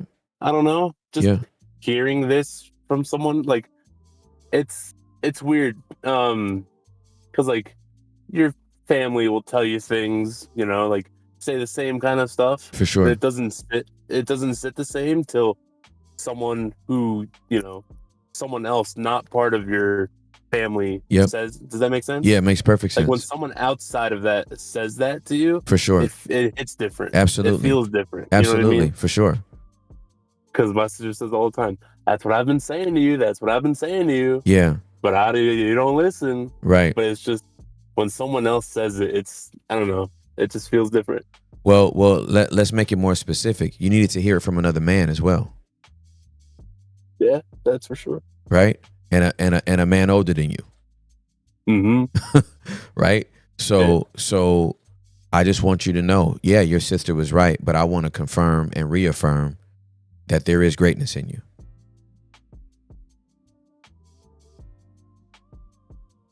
Thank you. All right. I love you, man. Thank you for calling. Love you too. I love all of you. Okay. We love you too. Love you. Love you, brother. Have love a great you, bro. day. You as well. Thank you. Peace. That's my guy. Love Patrick, man. Love that you checked in with him too before he dipped out, bro. It's very sweet. Well, that's one of the, you active listening is a deal, but when you get to see the person, you know what I mean? Body language, but the body communicates. Mm-hmm. The body's talking. You know what I'm saying? Mm-hmm. And so even just he leaned back and took a big sigh in, right? And if you're paying attention, that was communication. Right. It wasn't word. Yeah. But our bodies, 55% of all of our communication is body language. Yeah. 30, I'm gonna say this until everybody can repeat it. 55% is body language. 38% is tone. 7% is the actual thing that you're saying. Yeah. Only 7% of your communication is the actual thing that you're saying. If your body and your tone don't match that, the message is not going to be conveyed. Not in the way you want it to be. All right, who next? My sister, you are on the line with Tim Ross. Please tell us your name so we can get to know you. Hi, Tim. My name's Mijin, but you can call me Medj. Hi, Medj. How you doing? I'm doing good. Yourself? I'm doing fantastic. Thank you for calling. Thank you for having me. I want to start by thanking you for what you do because I'm a pastor's kid. I was born and raised in the Caribbean. Okay. And I've had a lot of love-hate relationship with the church and with God because my parents did prioritize their church. Also, I feel like hearing you talk and also you being a man who loves your wife, loves your kid, and still doing God's work has helped me tremendously in seeing that this is possible, and has also helped me in, mentoring my relationship with my father, with who I have a great report today. So I want to say thank you. I'm all the way in Montreal, Quebec, in Canada. Okay. So you're reaching very, very far. So I want to say thank you to start. I'm honored to serve you. Thank you so much, Medj. Okay, so I did take some notes because I want to be concise. Okay. My question to you is related to relationship and a breakup. Okay. Yes, ma'am. So I'm just gonna give you some context, and then I will ask my question. Before I start, I wanna preface my voice is shaky because this is requiring a lot of vulnerability on my part. So bear with me. No worries. You're being very brave. Very, very brave. We honor that. So before I say anything, I want to preface that the person I'm going to talk about, I do believe it's a good person. Okay. I do believe that person is doing its best, but I do believe also it doesn't take apart the fact that I went through some very traumatic things that I want to discuss with you. Okay. Understood. So I'm not saying it's a bad person. I can understand two things can exist. Yes, ma'am. But I also do not want to think that I'm crazy for what I'm feeling based on our report. So that's my introduction. Got it. So, okay, thank you. I was in a relationship with a man who presented himself as a Christian man. This is the first ever Christian man I've ever dated because, for context, born and raised in the Caribbean, immigrated to Canada by myself, abandonment issues because my parents chose to stay in their church and set their 4 daughters in a foreign country to be by themselves. I was 16 years old. The eldest was 19. Wow. So I had to fend for myself, work. A lot of unfortunate event occurred when you have 4 beautiful women raising themselves basically when they come from a very sheltered background. So that's the context. Okay. Yes, ma'am. Absolutely. To also continue, when I got distracted. I'm so sorry. Let me not look at you from my phone. Okay, no worries. Okay, so basically, this is the first Christian man I've ever dated because when I came here, I had to basically work and do all the things to get myself by. And God, I'm grateful to God, I have made it to in ways that I couldn't even imagine. But I stopped dating Christian men because I had a very difficult relationship with the church, just based on my parents' choices and the abandonment, right? Of course. In 2022, I have a whole Jesus Christ moment, Holy Spirit, I'm Pentecostal background. God basically snatched me back and have been building with him ever since. So I opened myself to dating this man who's a Christian man. For records, he lives in the US and I'm here in Canada. And we met online. Okay. So I started dating this man because faith is important to me. I thought it was aligned with what I wanted with a husband because we had a conversation about this is what both of us are seeking. I invested very deeply in the relationship emotionally, but also financially because I ended up traveling to the US several times, 4 times to see this person on my own dime, sacrificing my vacation time and everything just to try to build, report physically, right? He wasn't able to come and see me because of his financial situation.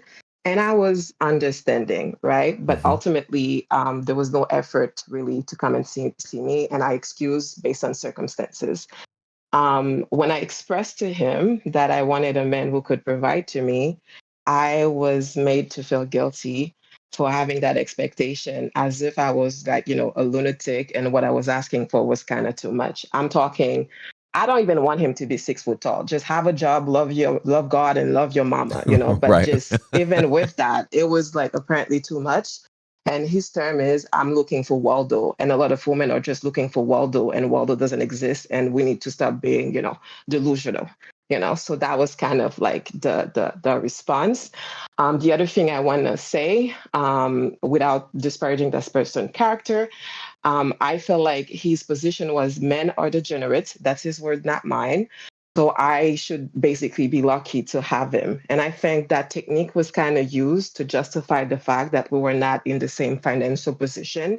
And he wanted to position himself as a man of value, which he probably is, but he didn't have to do that. Just, I'm giving you context again. Understood.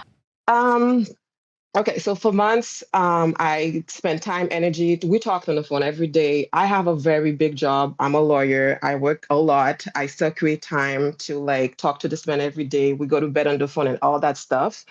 And he never committed because he said he doesn't want to have a girlfriend. Women cannot force a man to marry them.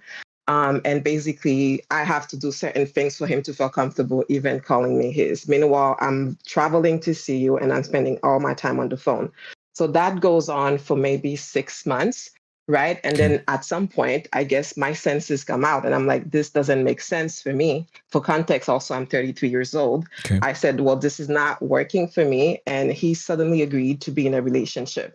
And with, watching back, I think it's just to keep me from leaving, because I guess at that point, he felt like he overextended me being nice and nurturing. So long and behold, after that, it was okay. We need to be on one accord, not that we're in a relationship. So now I have to change how I dress. So I'm at the beach wearing like beach things, and it's a problem. I need to like close my Instagram. I need to fire my therapist, which I ended up firing because my therapist was telling me that this situation was not working. A lot of those things happen. I don't want to position myself as a victim because I'm a very smart woman, but I don't know how emotionally I got convinced to make those choices, right? So, but those actually happened. Okay, so long and behold, I ended up breaking up with him on Monday because Monday of I this felt week? like for this Monday, yes, Okay, correct. That's this when I is wrote in fresh. the chat because for a year I keep saying, I don't know, I have a very big, deep feeling in my gut that this is a very dangerous situation for me.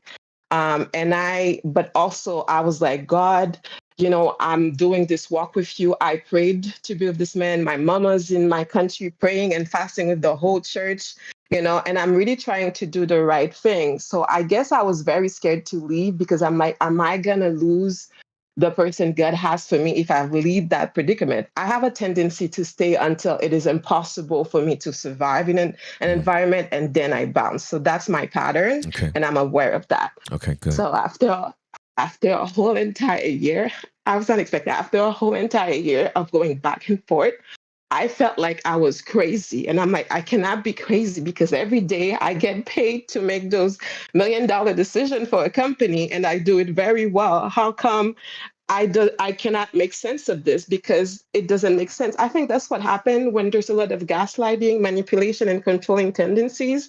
However, I don't want to qualify him as that because I do have those feelings, So it was a lot of like back and forth and stuff. So ultimately on Sunday, I said, God, if I have to be by myself and just be with me and my dog, then that be it, because this is just too much and I can't. So I broke up. When I broke up with this man, Monday I had 50 calls from different number after I blocked him. I got followed and unfollowed on Instagram, and I closed all his account, and I even had to close my account. I had even on LinkedIn, I had to close my LinkedIn account. Even a app that I use for running, he started creating accounts and following me. So that happened Monday, that happened Tuesday, and I've been dealing with that, Yes, ma'am. And ultimately yesterday I was working. He called me from a Montreal number. I would have not responded had I known that was him, because at this point I don't know how safe I feel with this situation, but I also don't want to escalate and be like, oh, call the police. I'm like, but this is somebody I know, I've spoken to. I don't want to I don't have that relationship too, and what does it change? So I don't call, but I'm just like, let me just ignore. Ultimately, yesterday, he called for no number. I respond. We ended up having a 2-hour draining conversation, and it's always the same thing where basically I'm not making the right decision. Basically, I have issues based on my past and men and abandonment. It's like a whole thing about I'm the first person who ever told him that he's doing those things. He's not, and ultimately I had to, for me, it's a survival thing at this point. I just basically said, listen, I am sorry, I can't. Please never speak to me again. Please never call me again and just leave me alone. And when I closed the phone, I kind of broke down because, first of all, I did love this man. I did invest my time for a whole entire year. I also do believe this man is not a bad person, right? But my experience is what it is, and I'm not making it up. Thank God I have therapy at 4. So I rehired the therapist I had fired, so that's going to be a very interesting conversation with her. Yep. But I think my question to you, I've been giving you all the context, is I felt like this man became sort of like God's gift to me after all that time, because he was a Christian man. He bought me a Bible. We would read the Bible together and whatnot. And I'm realizing, first of all, I blame myself because I'm like, how can I find myself in a situation knowing what it is, but still not trusting myself? And also, God, like, why? Why? Like, why? Like, my life has been very tough. I have worked very hard to even keep my sanity.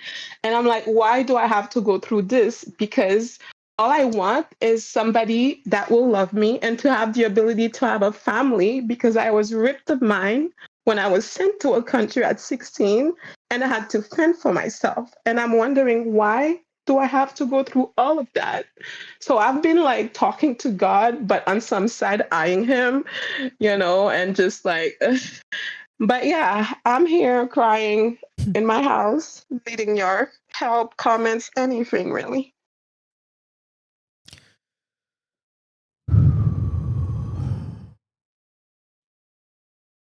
Midge, thank you so much for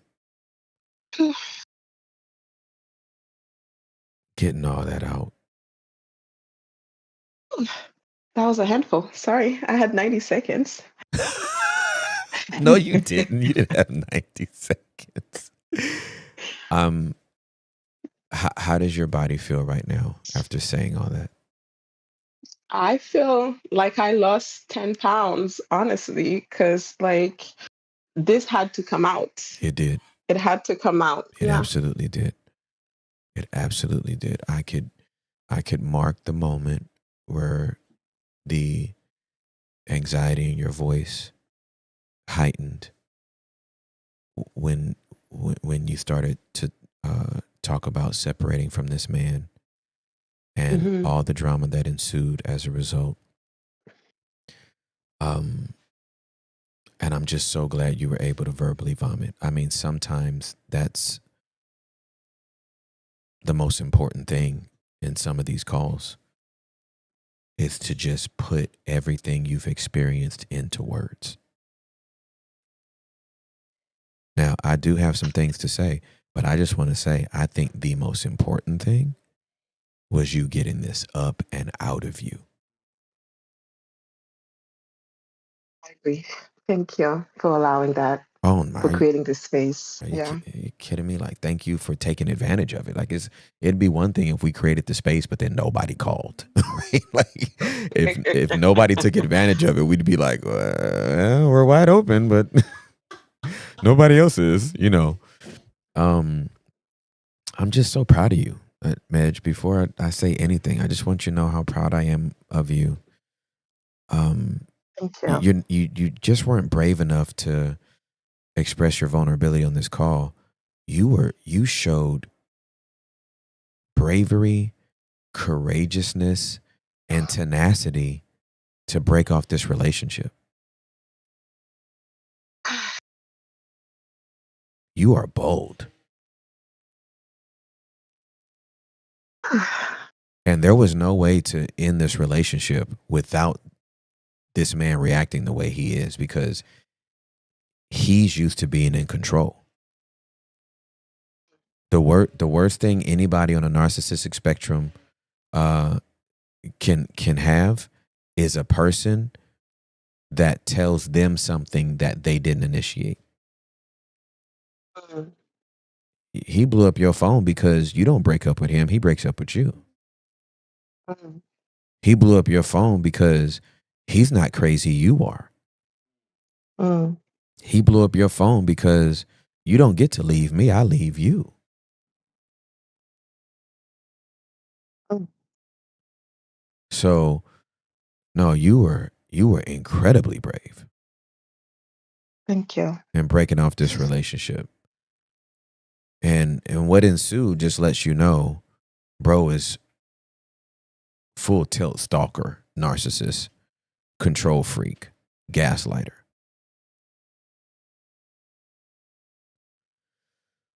But let's go back. We got to go back before we can even get to where we are right now.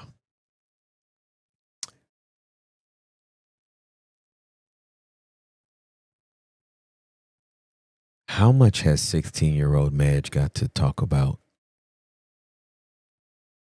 how she felt about her parents shipping her and her sisters to Quebec? I mean, who do you want me to talk to? My parents, Like to you, them. No, I didn't. I didn't. I started therapy when I was in 2018. So I was able to like dismantle those things. But in 2018, I was 27. For 11 years, I carried that. And I was just fighting and trying to survive in a new country and Yeah. trying to build a life for myself by myself. Yeah. How angry are you? I don't have anger, Tim. I'm just so sad.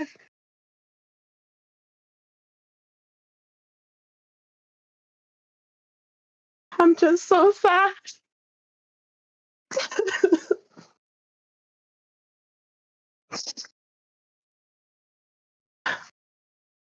But at the same time, I love my parents. They're amazing people. They did the best they could. And I understand and I forgive. But I'm just so sad because now I'm dealing with all those patterns. And they're trickling down into my life. And I can see that. And I'm trying to move forward. But I guess I just keep getting pulled back because fundamentally, I guess I just want to be loved and protected, you know? Of course. Of course. It's difficult. It is. So, Madge, I want to do something, and I might be preempting your therapist, so you might be doing the same thing twice today. So, forgive me in advance. Listen, we got to hold tension here. Your parents did the best they can, and your experience is that they abandoned you. Yes. Two things can be true. They're amazing, and they didn't think that through. Mm. Yeah. And so, if you're not opposed, I'd like to do a role play. Okay. Okay? Okay. And this may feel very, very scary for you. In the way that I want to configure this, but you were already brave with one man, Mm. and I need you to be brave with another man. You were I brave. got you. Okay? You were brave enough to break up with this guy. Now I need you to be brave enough to confront your daddy. Okay. Okay? So I'm so sorry. I guess my dog got triggered about confronting my dad, and now he's spiraling. But I'm here. Okay, it's fully okay. present. It's okay. The doggy's with you. The doggy is feeling it too. Doggy's already barking, and it may be prophetic that you need to start barking with the doggy. Okay, right? But Okay. I'm gonna be your dad, Okay. and I need you to tell me, your daddy, everything you've ever wanted to say to me since you were 16 and you were shipped off to Quebec. And I do not need you to hold back. I do not need you to disclaim. I don't need you to qualify any of your words. I already know that you think I'm great. I already know that you think I'm amazing. I already know that you're daddy's little girl and you love your daddy and you love your, I already know all that. I just need to know what I haven't heard since I sent you to Quebec.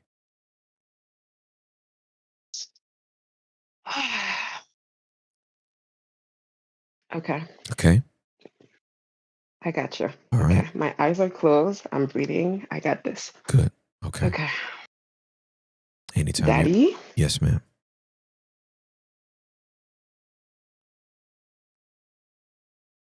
You broke my heart because I know you did your best and all of that, but I want you to listen to what I'm saying because it's still my truth.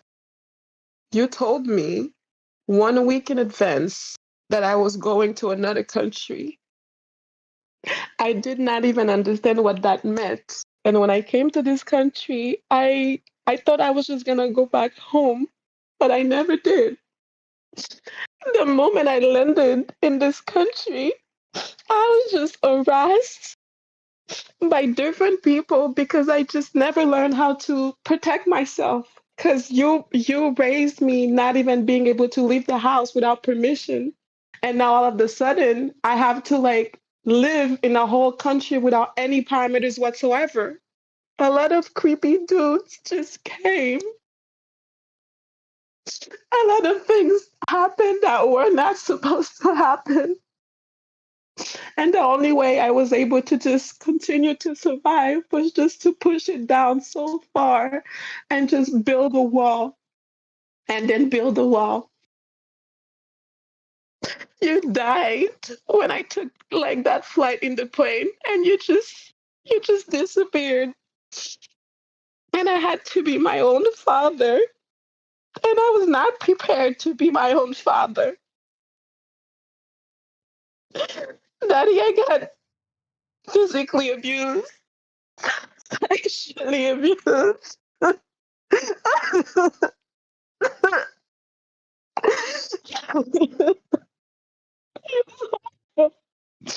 And I know today you see me and you see the thing that I have accomplished and you say, well, I might have done something right. I have no idea how I made it. Daddy, I don't know. But I feel sad because I needed you. And you were not there.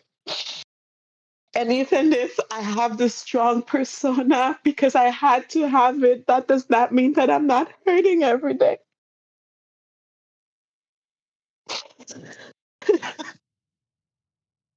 I just want to know that you love me and that you're here and that you just, I don't have to do it by myself. You're going to step up and just like be my dad. Even if I'm like older now, I still need you. I do.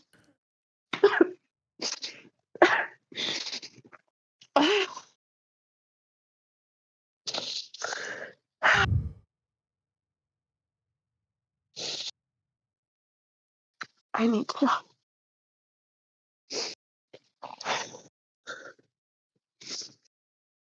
Yeah, Tim, that's all I have, or else I'll be crying for hours. It's okay.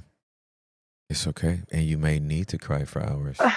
And if you have your therapist set up today for 4, you are the smartest. Yeah. You are the smartest woman I know today. You are the smartest woman I know today. Do you need to hear a response from your daddy? Or did you just need to get it out? I want to hear him respond to me. Oh, okay. Okay. Madge, I love you.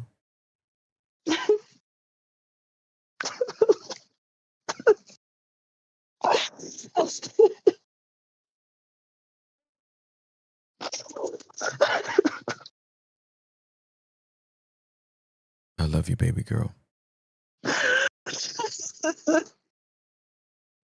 And I thought I was doing the right thing. And everything that you have told me is heartbreaking.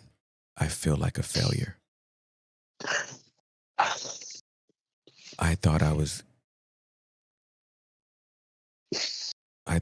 putting you in a position where you could succeed, and now I know that I put you in danger. I put you in harm's way.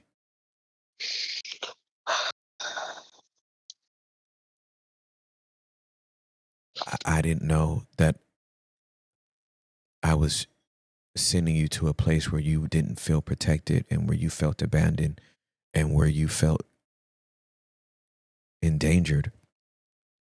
And I am heartbroken to know what you have experienced. I want a list of all the names so I can kill every man. I'm going to prison. Don't do that. I'm going to prison. Me and your mother thought we were doing the right thing. We didn't want you to have our struggles. Had I known that this was going to be the reality, I am so sorry.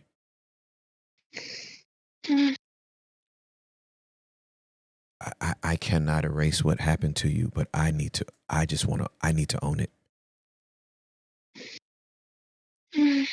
I apologize. I'm so sorry I put you in this situation. Based on what you just told me, baby girl, it was not worth it.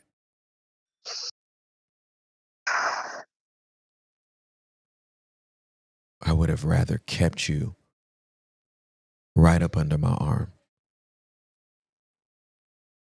for you to be protected than to send you off and you feel rejected.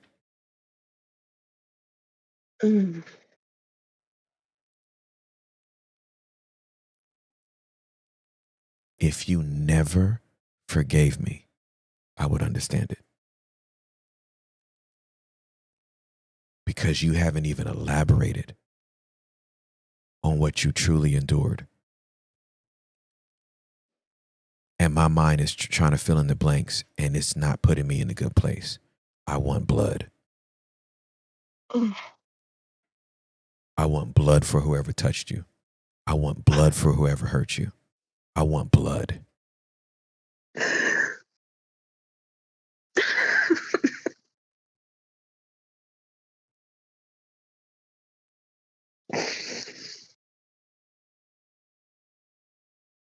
I don't know if you could ever forgive me.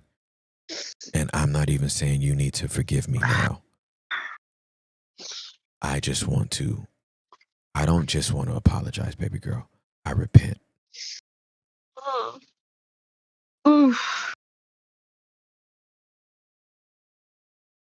To you and your sisters, I repent. I was wrong. I was wrong. I was wrong. I was wrong. In my pride, I would love to always think that every decision I make is right. But I was wrong.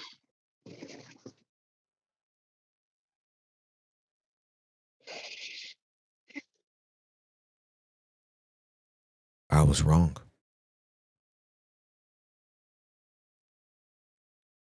I don't know how we repair this. I don't know how we get past this. But I heard what you said. You want your daddy. And however I can be there for you now, however you would give me permission to be in your life now as a 33-year-old woman. I want that role. Whatever I abdicated, however you'll have me now, I'll take it.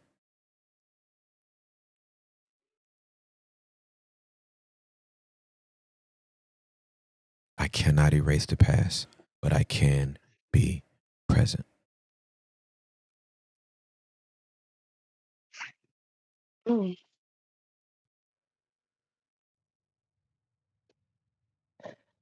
Thank you.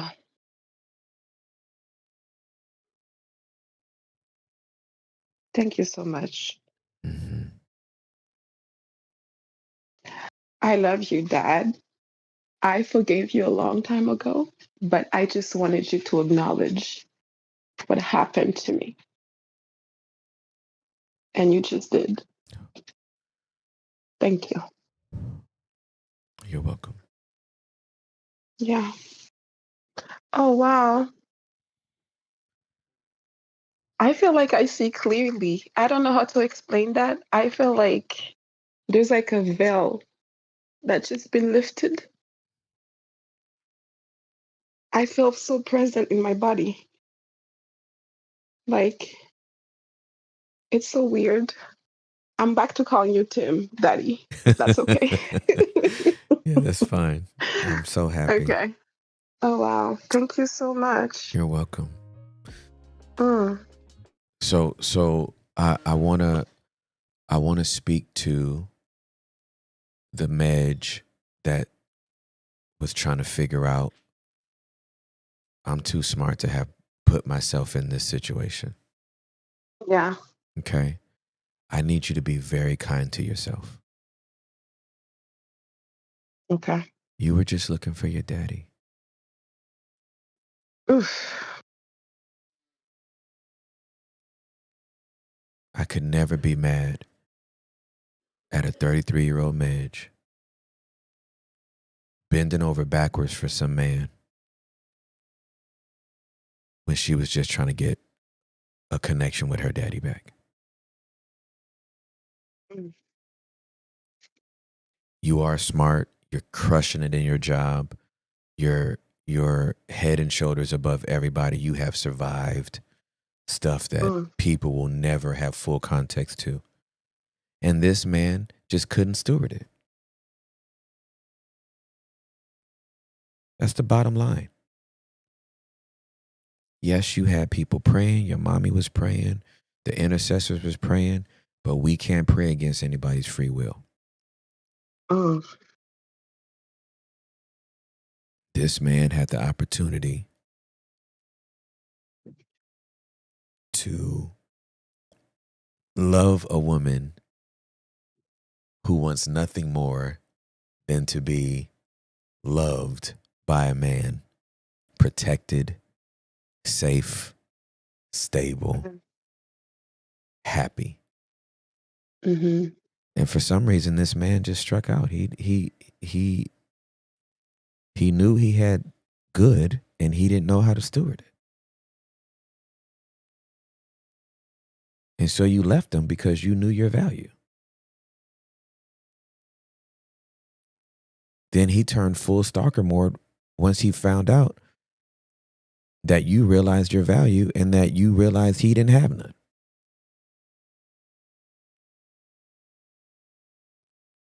I need you to be very kind to 16-year-old Medj. Mm. She wasn't out here trying to get played. She was out here trying to be loved. And if you are guilty of anything, you are guilty of going through everything you've gone through in your life and still being willing to open your heart and have the risk of it being broken. It's the only thing you're guilty of. Which means you're braver than most humans on earth, because most humans, once they get their heart broken once or twice, they never open it up again. They just live in their own little emotional prison. Mm. If you're guilty of anything, I'm open to being loved, and I'm open to loving, and I'll prove it, and I'll jump on a plane, and I'll come down there, and I'll make a long distance relationship work. You didn't do nothing wrong. You just had a clown that wouldn't do nothing right. And oh my God, that was my daddy that just came out of me. Because my daddy be calling niggas clowns all the time. That was Charles. Charles Everett Ross came straight out of my vocal cords. It felt kind of good that somebody said that, because I'm still trying to respect that person Yeah, and their no. character. So thank you for saying that. Yeah. That's how I feel that he treated me. Yeah, no, he was a thank clown. you. He's a whole clown. Like grade A. Bro didn't know how to steward you. That's the bottom line. And that's his loss. Mm. That's his loss. And he doesn't deserve a second. He's not the type of person that deserves a second chance. You don't give a man like that a second chance. Oh, I'm burned out. I can't. Like, I need to survive. I can't go back. Mm-mm. Nah. Yeah. That bro struck out. Bro's out of the game. He ain't got no more quarters to put in the video game. He got to go home. With the countdown, with that 10-second countdown, you know, they give you 10 seconds to put in another quarter. That nigga's done. He's a scrub. Get him out of here. Get him out of here. But this for you was about you needed to talk to your daddy. Yes.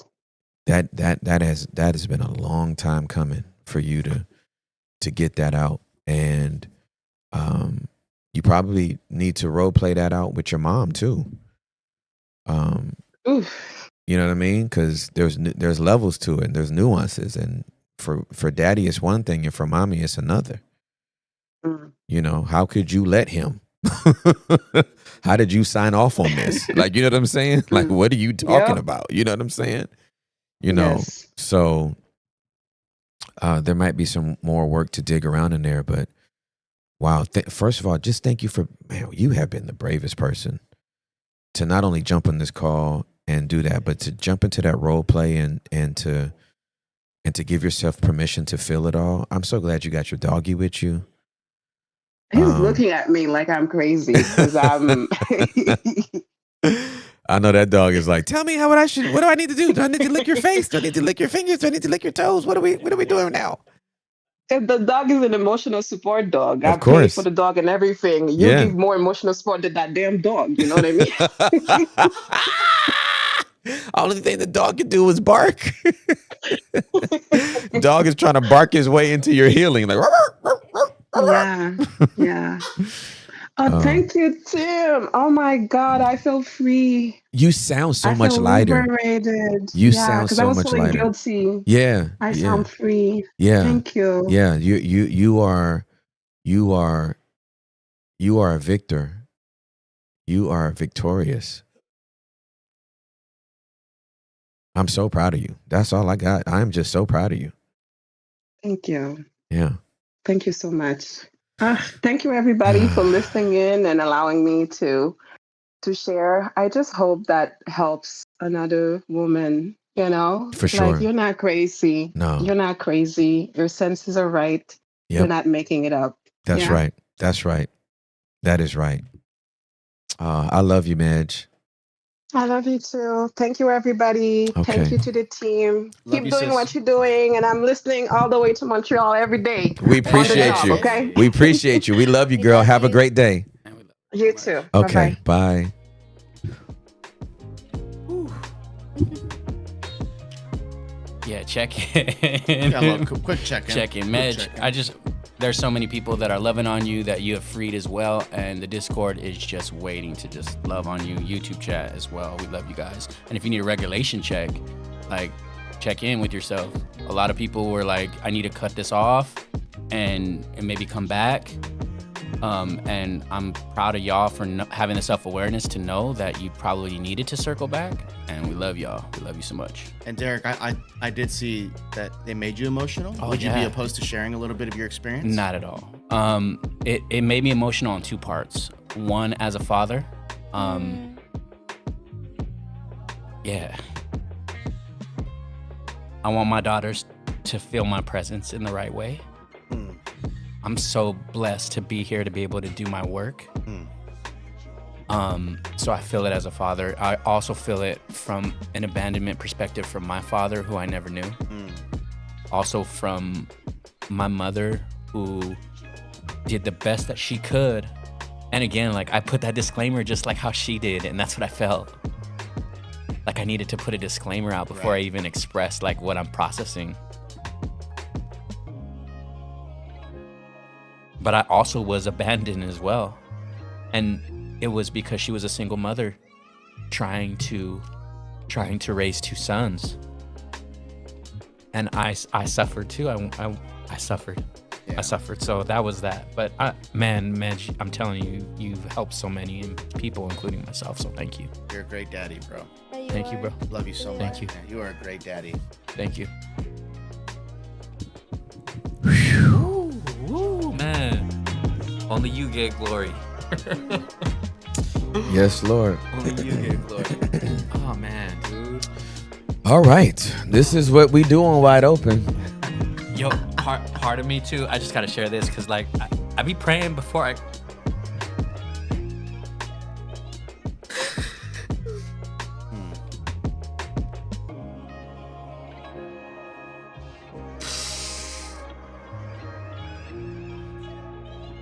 I be praying before I select the callers, and I know that Medj needed to talk to you today, Tim. Straight up. That role play needed to happen, bro. Straight up. And just only you get glory, Lord. That's it. Yes, That's sir. it. That's it. You're on point, bro. That's You're it. in tune with God, bro. Yeah, That's you it, really dude. are, Hey, you know, Derek. Derek be selecting all the callers, bro, and it's For always real. providential. Yeah. Like the Holy Spirit obnoxiously shows up, Yeah. and It's beautiful. He's just using you, I bro. have friends text me from Cali right now, like people that like Love you, bro. Yeah. when I rededicated my life back in 2019, like the Lord used some people in my life to like bring me closer. And like I was getting text messages during this call from Cali that like mean the world to me, and like I see his countenance on this man so often. Yeah. Yeah, that's it. That's it. Love you, Derek. That's it. Every time men cry, my heart heals. Amazing. Julie, I wanted to cut to your camera, but the little toes are out today, so Oh. I had I'm good. I don't need to be on camera. It's all good. Just put my feet. Just tell me to put my feet down. No. Tim, this is your house. I just want to protect the toes. We got to make money off of this. What I'm saying. Hey, I just pulled up Medj's little profile on Discord. She's gorgeous. That dude is stupid. That dude is dumb. If you don't, for that nigga not to know how to treat my sister, that's a stupid dude. She's beautiful. A clown per Charles Edward Ross. Yep. A full clown. clown. Payaso. Got a payaso? Yes. Hey, Puto payaso. hey, I'm telling you, the bar is too. When you ignore the clowns, Puto payato. when you ignore the clowns, the circus leaves town. Yes. So just yeah. know. Yeah. So just know, like, hey, there's something else for you. There's something else out there for you. Yeah. Amen. All right. You ready for the next one, Timmy? Please. Oh, we could be crying forever. Yeah, please. I need a break. I'm calling him right now. He was calling a couple seconds ago. Not a problem. We'll get him back.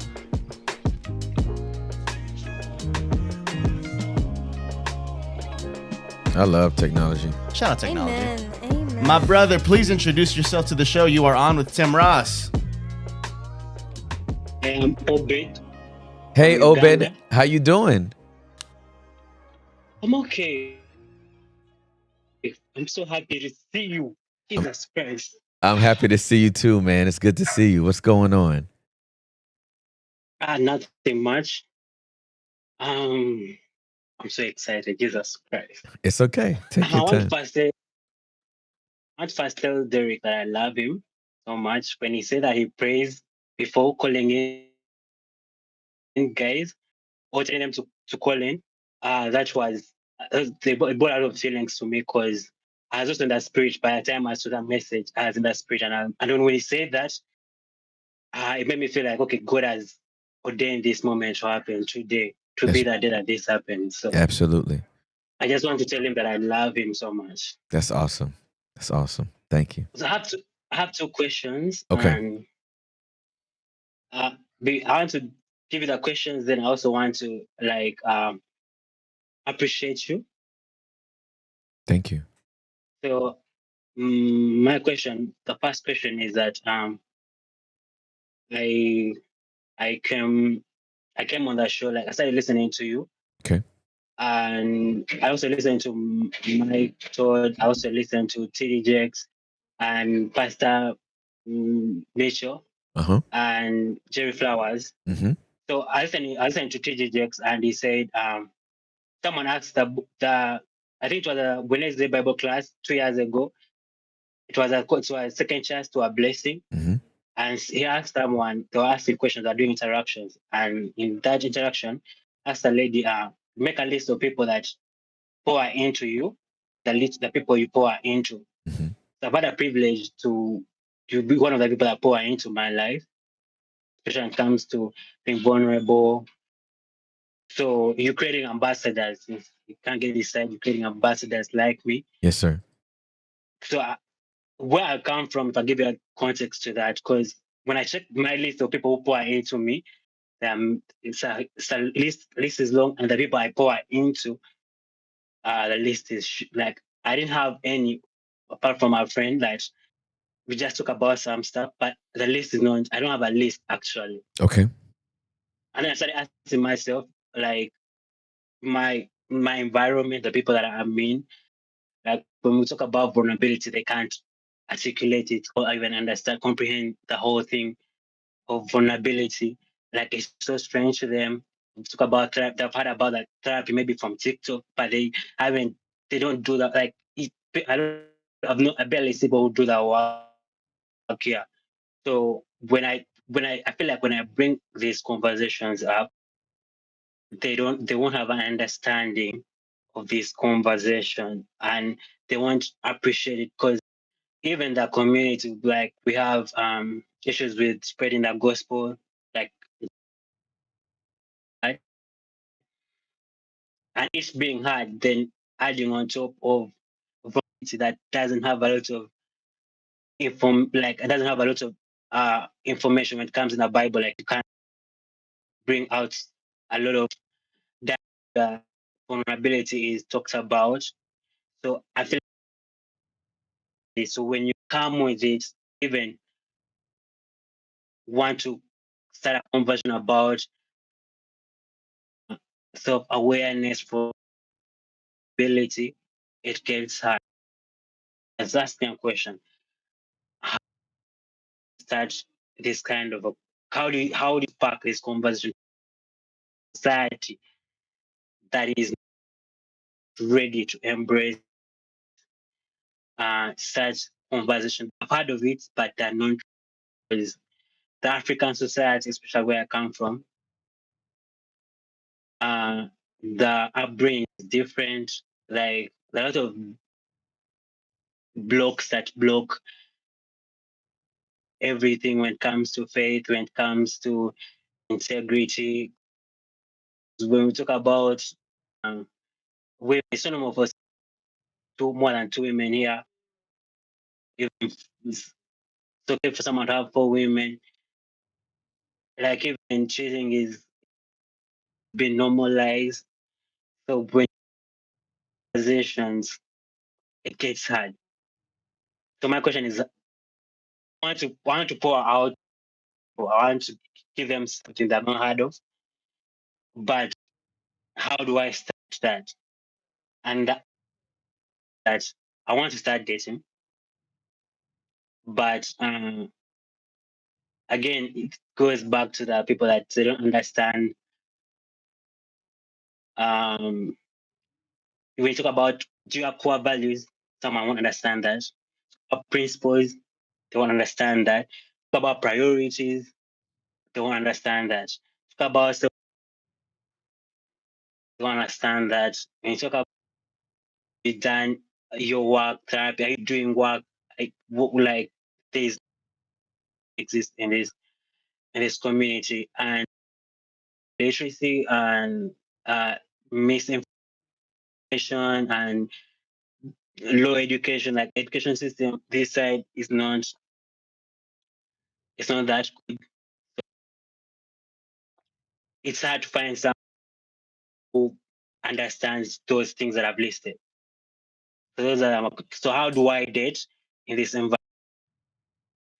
So that's my question. And what I want to thank you all was that when I saw you on the basement, I started rocking with you. But then the B side cap came in, and you guys had guys had content on YouTube, Mhm. and then the content was shifting to the B side, and you guys were giving us short clips. And this side in my country, in Uganda, data is very expensive, Mhm. expensive. And I'm lucky that I have Wi-Fi, so I can this episode that runs for 3 hours. Like I can watch it from Monday to Friday. I'm in that position. I'm lucky. I'm one of the lucky people who can afford Wi-Fi. So people have mobile data side, and mobile data is expensive. And when someone has to pay for mobile data, like to watch, pay $1, and they have to watch subscription fee on the base $1. Some people earn $1. Organization, they can appreciate you and pay because the people get minority, but the majority can't get that. I feel like okay, we're getting now excuses why I won't be vulnerable, why I won't be accountable, because those were excuses. So when it went there, I was hurt. But earlier this year, when you came here and were like, you guys have left the B-side up and you come here, I just felt like that was good. Because at least it saved me. Now I have no reasons to, I had no reasons, I had no excuses not to be to be on this platform and also to be vulnerable and to get the knowledge that I need from this place. I had no excuses because now the information is now here. Yes, So sir. when you announced that you're back, I was like, this is good. Wow. This is good. So I was happy. I was Man. just happy.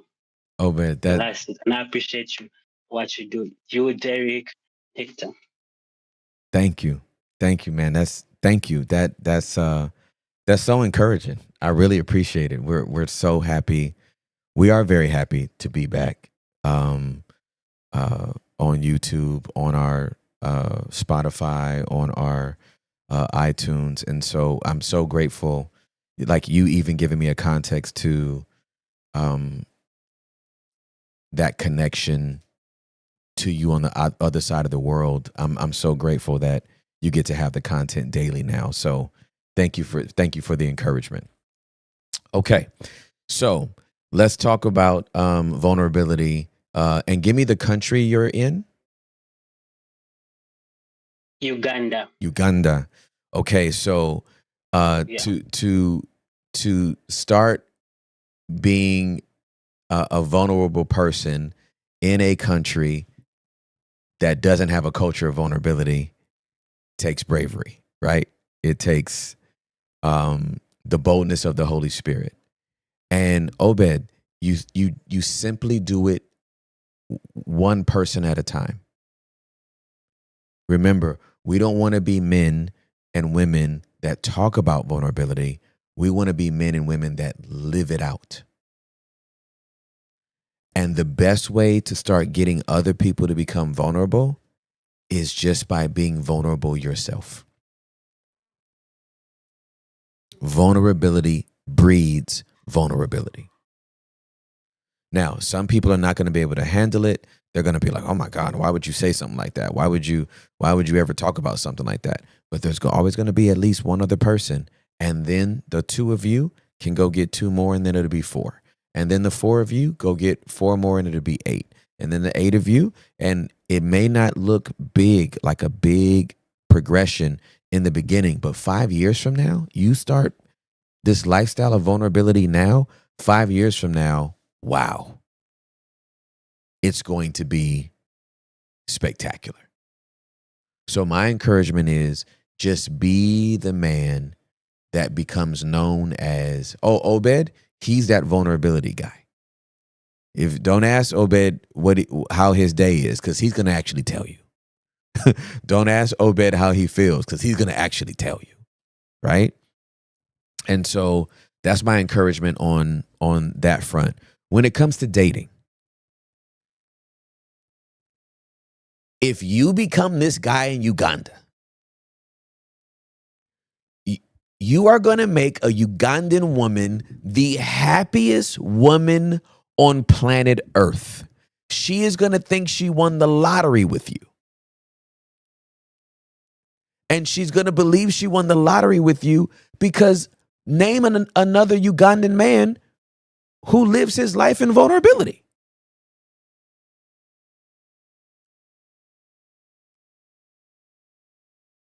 Can you name one? No, I can't. So if you become this guy and you start dating and you explain to this woman, this is the type of man I am. I have a faith in God. I want to live my life according to the scriptures, and I want to live my life as a man of vulnerability. You will never have to worry where I am emotionally. You will never have to worry about what I'm feeling. I have made it my life to communicate, to be emotionally intelligent, and to be a man of character and integrity. I don't know a woman in her right mind who is not looking for that quality in a man. Huli, please tell me if I'm crazy right now. No, you're not crazy. Okay, I just wanted to make sure I wasn't crazy. So if you become that type of man and you live that out, then when you start looking for who you're dating, some women will perceive this as weakness, but a wise woman will understand that this is a strength and something that in the Ugandan culture, she may not even been smart enough to pray for. But if you become that man for her, y'all about to establish a generational blessing for 1,000 generations, for real, for real. Amen. Amen. Okay? So I appreciate you calling all the way from Uganda. What time is it there? It is 8:17 PM. the evening. In the Nice. evening. Yes, sir. Wow. Obed, I love you so much, my friend. Thank you so much for calling in. I appreciate you. Love you too. Okay. Take care. Many blessings to you. Have a great day. Likewise. Okay. Bye-bye. Wow. Yeah. Obed about to have that vulnerability riz, and it That's seems right. like he gonna be the only one that got it in Uganda. So he's gonna get the best. He gonna get the best. Obed about to wind up with a dime piece, a Ugandan dime piece. It's like, my man got vulnerability, your man don't. He's gonna be living his best life out there. Oh, for sure. He breaking generational curses already. You know what I mean? So he's doing his thing. Did you want to get another caller in, or have the last 10 minutes just be chill? Well, no, we're gonna go to about 11:45. Okay, Julia Roger that. said. So she gave me. My wife was kind enough to give me 15 more minutes since I was gone yesterday. Derek, could you reach out to this person and have them hit me up? I'm not able to get their profile. They won't. I think they might be private. They might be private. Yeah. We'll be chilling, Tim, till we can get. Oh, no worries. Yeah, man. I mean, Moments. I'm just so great. I'm just so grateful for the community, man. I really am. And listen, the accents. My friend Drew. Shout out to Drew Castillo. I don't know if he's listening right now or not. But he hit me up like, and it has not come out of my brain since he said it. He said, you have literally had every accent and every ethnicity on this platform. Oh. And we're talking about in 5 weeks. Oh, we're good. We're just wrapping up our 5th week. He said, I've seen every ethnicity. Oh. I've seen and I've heard every accent. So it's amazing. Jasmine, Hello? if you don't mind, could you just make sure to mute Tim on YouTube? And please, welcome to Wide Open. You're on with Tim Ross. I muted him. Can you hear me? Hi, Jasmine. How are you? We can hear you. Oh my God. I'm so nervous. Oh, it's okay. Take your time. Okay. So first, I just wanted to say the kids are home, so there may be a little bit. Yeah, right. See. Oh, right we there. let them babies. We let them babies. Mommy on a phone call, okay? So first I would like to say thank you for taking my call. I appreciate you all. I love you all. And yeah, so disclosure, I'm a crybaby, so I know I'm gonna cry. Oh, good. I'm a crybaby too. But my first question is okay, just a little bit of context. I'm with my child's father for the second time. It's very toxic, it's unhealthy, it's abusive, it's draining, it's abuse on all levels, physical, mental, emotional, all those things. I would say financially as well. Okay. And when I have the feeling of wanting of when I build the courage to leave, to be like, okay, this is it, I'm leaving. I always have a feeling of guilt because I didn't have my dad. Um, and I didn't really have my mom either. So the thought of my kids having their dad is something that I take a lot of pride in. You know, I want my kids to have their dad because I know how I feel to not have my dad. So I always have the feeling of guilt of, okay, I'm taking my kids away from their dad and I'm just this bad person for doing that, from ripping them from, their dad. However, I don't feel like this is the best environment for not only me, but for them as well. First, let me say, um, I really can't say that he's not a bad person, right? Because you can't be good and bad at the same time. It's either you're good or you're bad. Um, that's that's how I look at it. I may be wrong. I don't know. Correct me if I'm wrong or if I'm looking at it the wrong way. But Okay. if you do these bad things, that's like, okay, that's like how I look at it as, if you are a liar, right? Then you will be labeled as a liar until, okay. Okay, go in the front room and you touch your tablet and she touch hers, okay? Go ahead. Hmm. Go ahead. Okay. I'm gonna let y'all stay in y'all room because I'm in y'all room. I'm going to the bathroom, okay? Okay. Oh yeah, I'm coming right back. So what I was saying was, if you are, if you tell a lie, you will be looked at or labeled as a liar. So I feel like if you are, like, you could be good and bad, I guess, but not really. But my first question is, why do I always have that feeling of guilt when I am trying to provide a better situation for me and my kids? Okay. And the second question is, why do I always see the good in people and try to push that out of them and they don't see nothing but the bad in me? Got it. Okay, when it comes to, okay, what do you want? You want the backstory, a little bit of context for the relationship or family? Which one you want first? Oh no. I've actually heard enough. Oh, okay. I do want to go into a little bit of detail Okay, go ahead. because I feel like some detail. I'm coming back. Mommy is on a phone call, okay? I'll be back, okay? Go ahead. They weren't paying me no attention in the first place. As soon as you got on the But phone, that's what kids do. yeah. So the first, okay, so I'm gonna say my dad, he went to jail before I was born. He got out when I was probably about 12 years old. He came out, went straight into dad mode, right? Instead of trying to get to know who I am Right. as his daughter. So Understood. we bumped heads because, he came out, I'm your dad, I'm your father, yada, yada, yada. And I'm like, well, yeah, you are, but,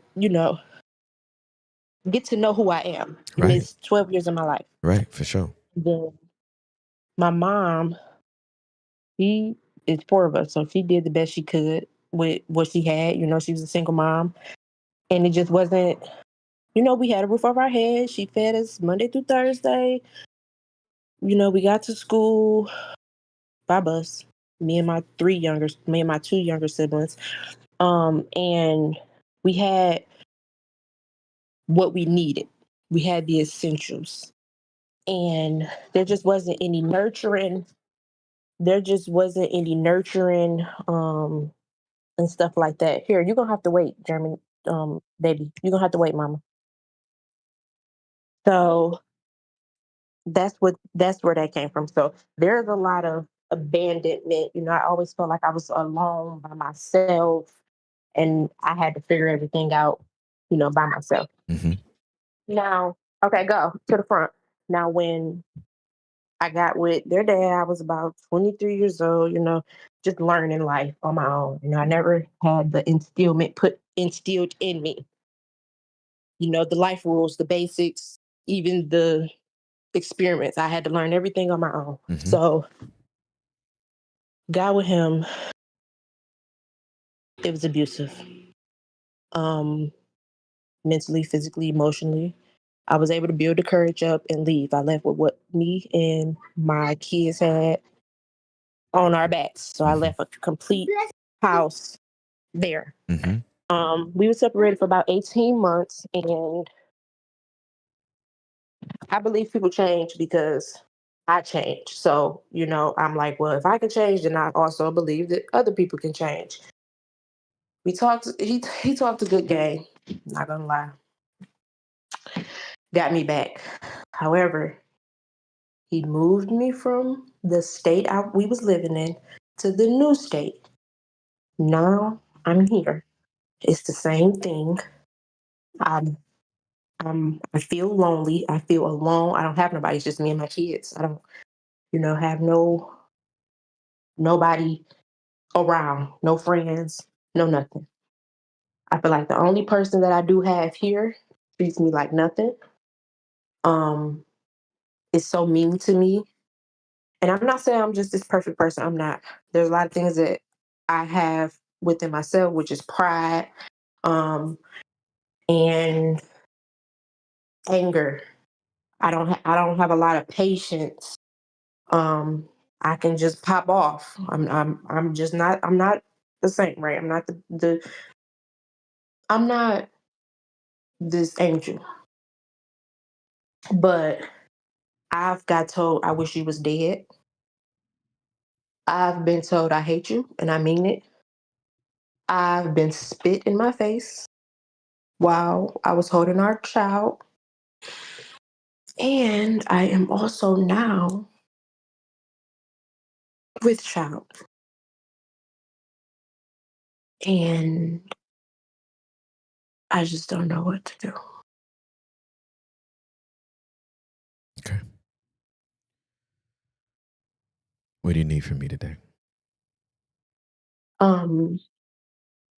Words of encouragement, clarity, and whatever else the Holy Spirit leads you to do to help me with. Okay. All right. I'm gonna encourage you and give you clarity and whatever else. I'm gonna just put it in a big old ball and hand it to you. Okay. Mm-hmm. First thing I'm gonna tell you is I love you, and I'm very proud of you for being brave enough to make this call and to let us know where you are in the state that you're in. And I'm gonna need you to leave immediately. Mm-hmm. You gotta go.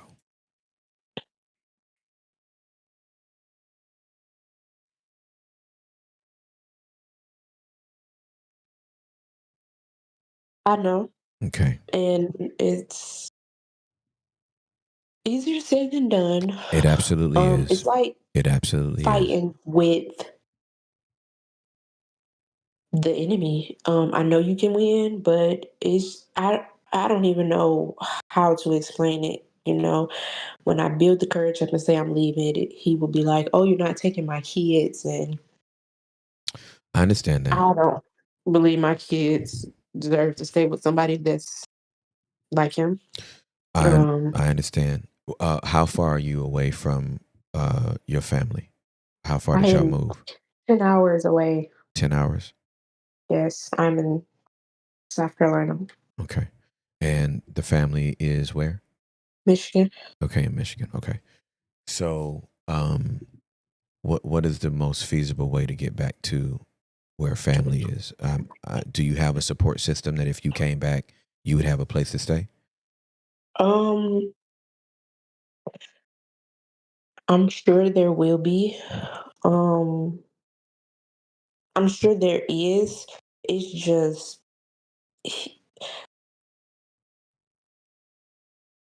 with going through what we've been through already, me leaving before him popping up where I'm at, and it's just I don't want to bring those type of problems to somewhere that don't have those problems, and they're allowing me and my kids to come. Well, if they love you and they support you, then they're also signing up for those problems, and um, those problems can be dealt with restraining orders and all kind of stuff. The main thing is we need you to be safe, and Okay. you're not safe with this man. And so whether it's plane, train, or automobile, we need you up out of there. Okay. Here's what I don't want you to do. I do not want you to project the issue you had with your daddy onto your kids. It's a completely different situation. Mm-hmm. You didn't have your father because he chose to involve himself in some criminal behavior that put him in prison for the first 12 years of your life. That's not on you. But you're in a situation now where this man has isolated you from your support system, your other family members. He has been verbally, physically, emotionally, and financially abusive. He clearly does not respect you. And he disrespects you in front of your kids. They're already seeing a bad situation.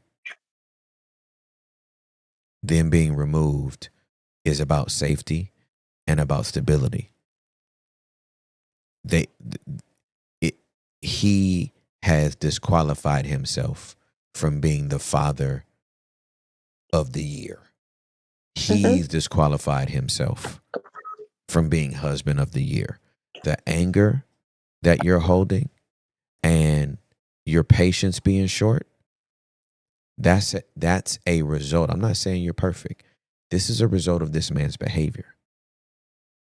Because you wouldn't be on this phone call if you felt safe, stable, loved, nurtured, cared for, and protected. We wouldn't be on the phone. So I think a lot of the attitudes that you have right now and the behaviors you're exhibiting is in response to what you're getting from this man. And so the first thing I need you to do, like my priority number one for me, is we need you up out of there. Like, and I know it's easier said than done, but we just need an extraction plan. I had a young lady who was in the same type of situation years ago. This is years ago when I was in my 30s. It's 20-some years ago. I was a young adult pastor, and her husband was crazy, and he was sleeping with all these different women. And I'm like, your body's in danger. Like, you cannot give yourself physically to this man anymore. And then she stopped giving it up to him, and then he started getting pissed, and she was like, I'm just so scared of him and what he might do. And I'm like, okay, I understand that, but that nigga goes to work. And when he goes to work, we pull in the U-Haul up. And we throw in there. That was a thought, and that was a plan. Okay. I mean,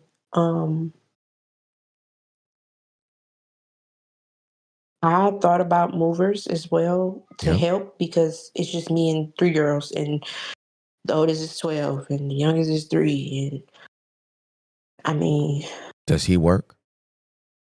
Yes, he do work. Okay. He work 7 a.m. to 7 p.m. Friday and Saturday, and then he works 7 p.m. to 5 a.m.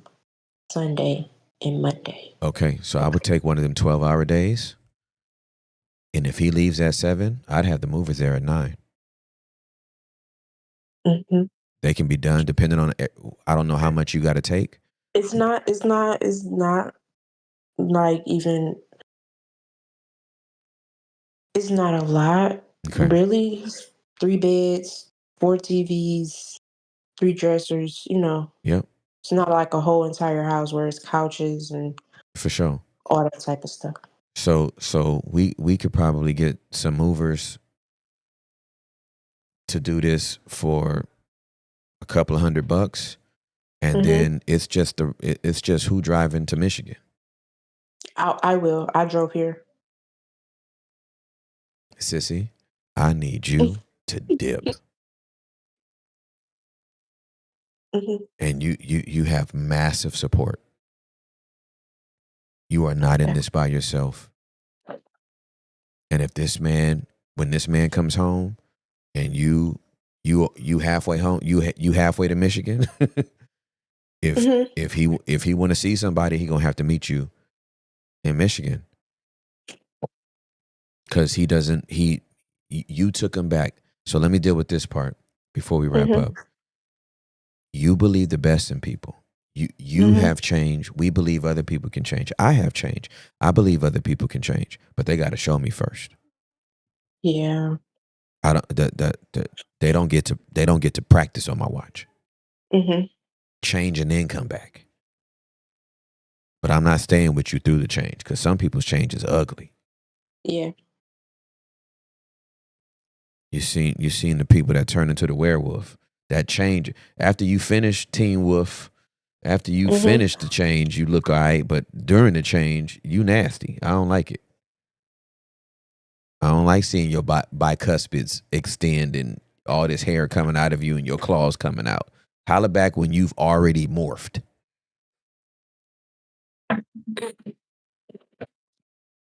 And you've given this guy a second chance, and he doubled down and got worse. You deserve better.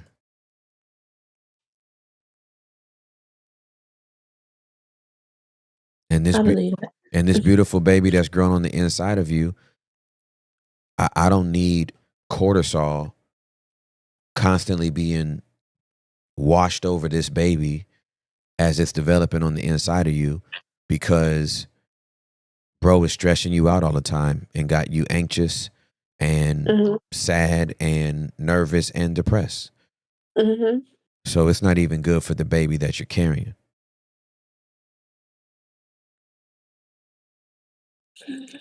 So I know I'm confirming what you've been feeling, but like how difficult do you think this is going to be for you to execute?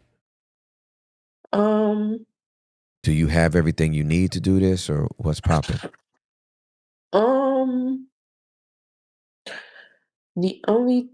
Pretty much. I mean, I have the money. I have some money, shall I say? Okay. It would just be me finding some movers and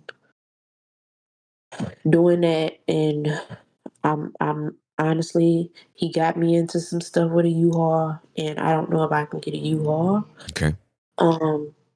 So that would be another small roadblock in trying to get a truck that I can rent that will get me back to Michigan. Got you. Okay. All right. Okay. What if we did it this way? Maybe. What if we did it another way? What if the bed, instead of trying to take the beds and the TVs, what if you just rented a truck, got to Michigan, and then you just got new beds and TVs? You know what? You sound just like my granny, and it gets to the point where I feel like that, but then I also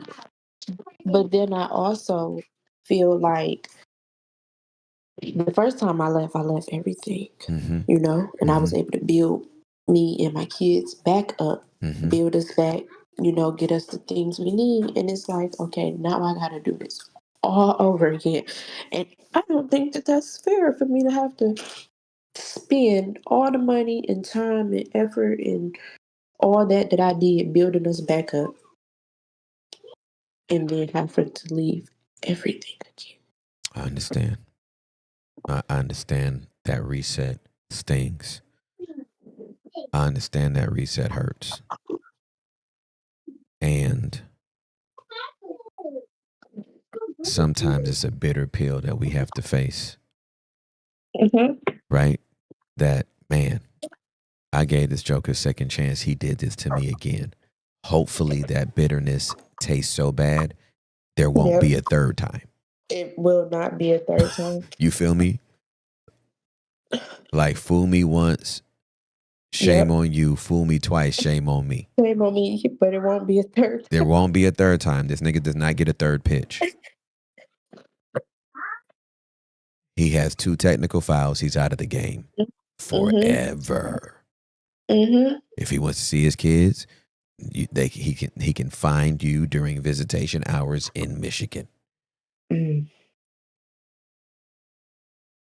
So I say, get a truck, charge up them tablets for them babies, gas up the pacer, and take off. Okay. And then call us when you safe in Michigan and send us your Cash App, and we'll see what we can do about beds and TVs and all that kind of stuff. Okay. Because you're not in this alone, homie. You called a community. You didn't call some helpline with people that don't have resources. You got people that God is moving on our heart to be a blessing to you. And if you make your move, then God will make his move.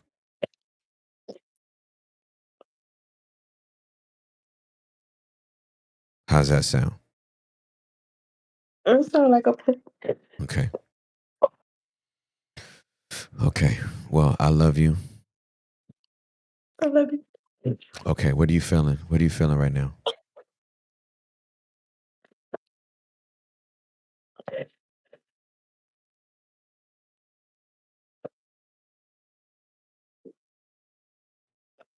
I don't even know how I feel. I'm feeling a bunch of different things. Understood. Jesus. I'm like using the bathroom. I'm gonna be out in a second, okay? I'm gonna be out in a second. Give me 2 minutes, okay? I know them babies is like, Mama, it don't take that long to boo-boo. You don't let us stay in the toilet that long. Oh my God. That's so really funny. The only love that I get from these kids. But I'm feeling like I'll be putting this plan together. Saturday will be too soon, so maybe Monday or Tuesday. I already kind of gave the schools a heads up, so they don't know, but keep us posted, okay? I will. I mean Thank that. you so much. Okay, I love you so much. I love you too. All Thank right. you. Okay, bye.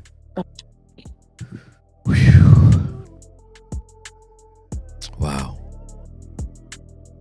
Man, relationships can get messy. But I'm telling you, man, these men and these women that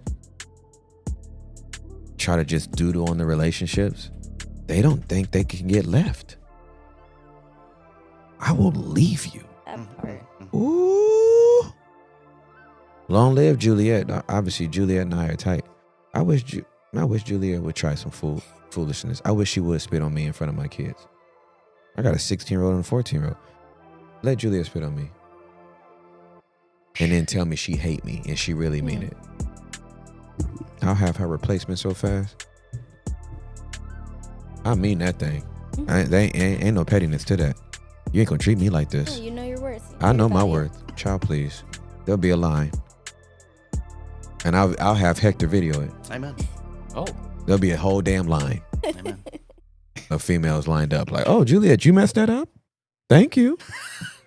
Appreciate you. They have to Child, go please. through an application process. They will though. go through an application Yeah, process because the next one can't spit on me. Go ahead. You know what I'm saying? You can hit up Eunice right now. What kind of what kind of saliva glands do you have? Oh, I just want to make sure that you don't spit on me. You know what I'm saying? Not on my face. Okay, anyway, that's enough. Hey, everybody, that's been Hector Guerrero. That's been Derek Santiago. That's Juliana Buendia Karlovich. I'm Tim Ross. Until Monday, bye.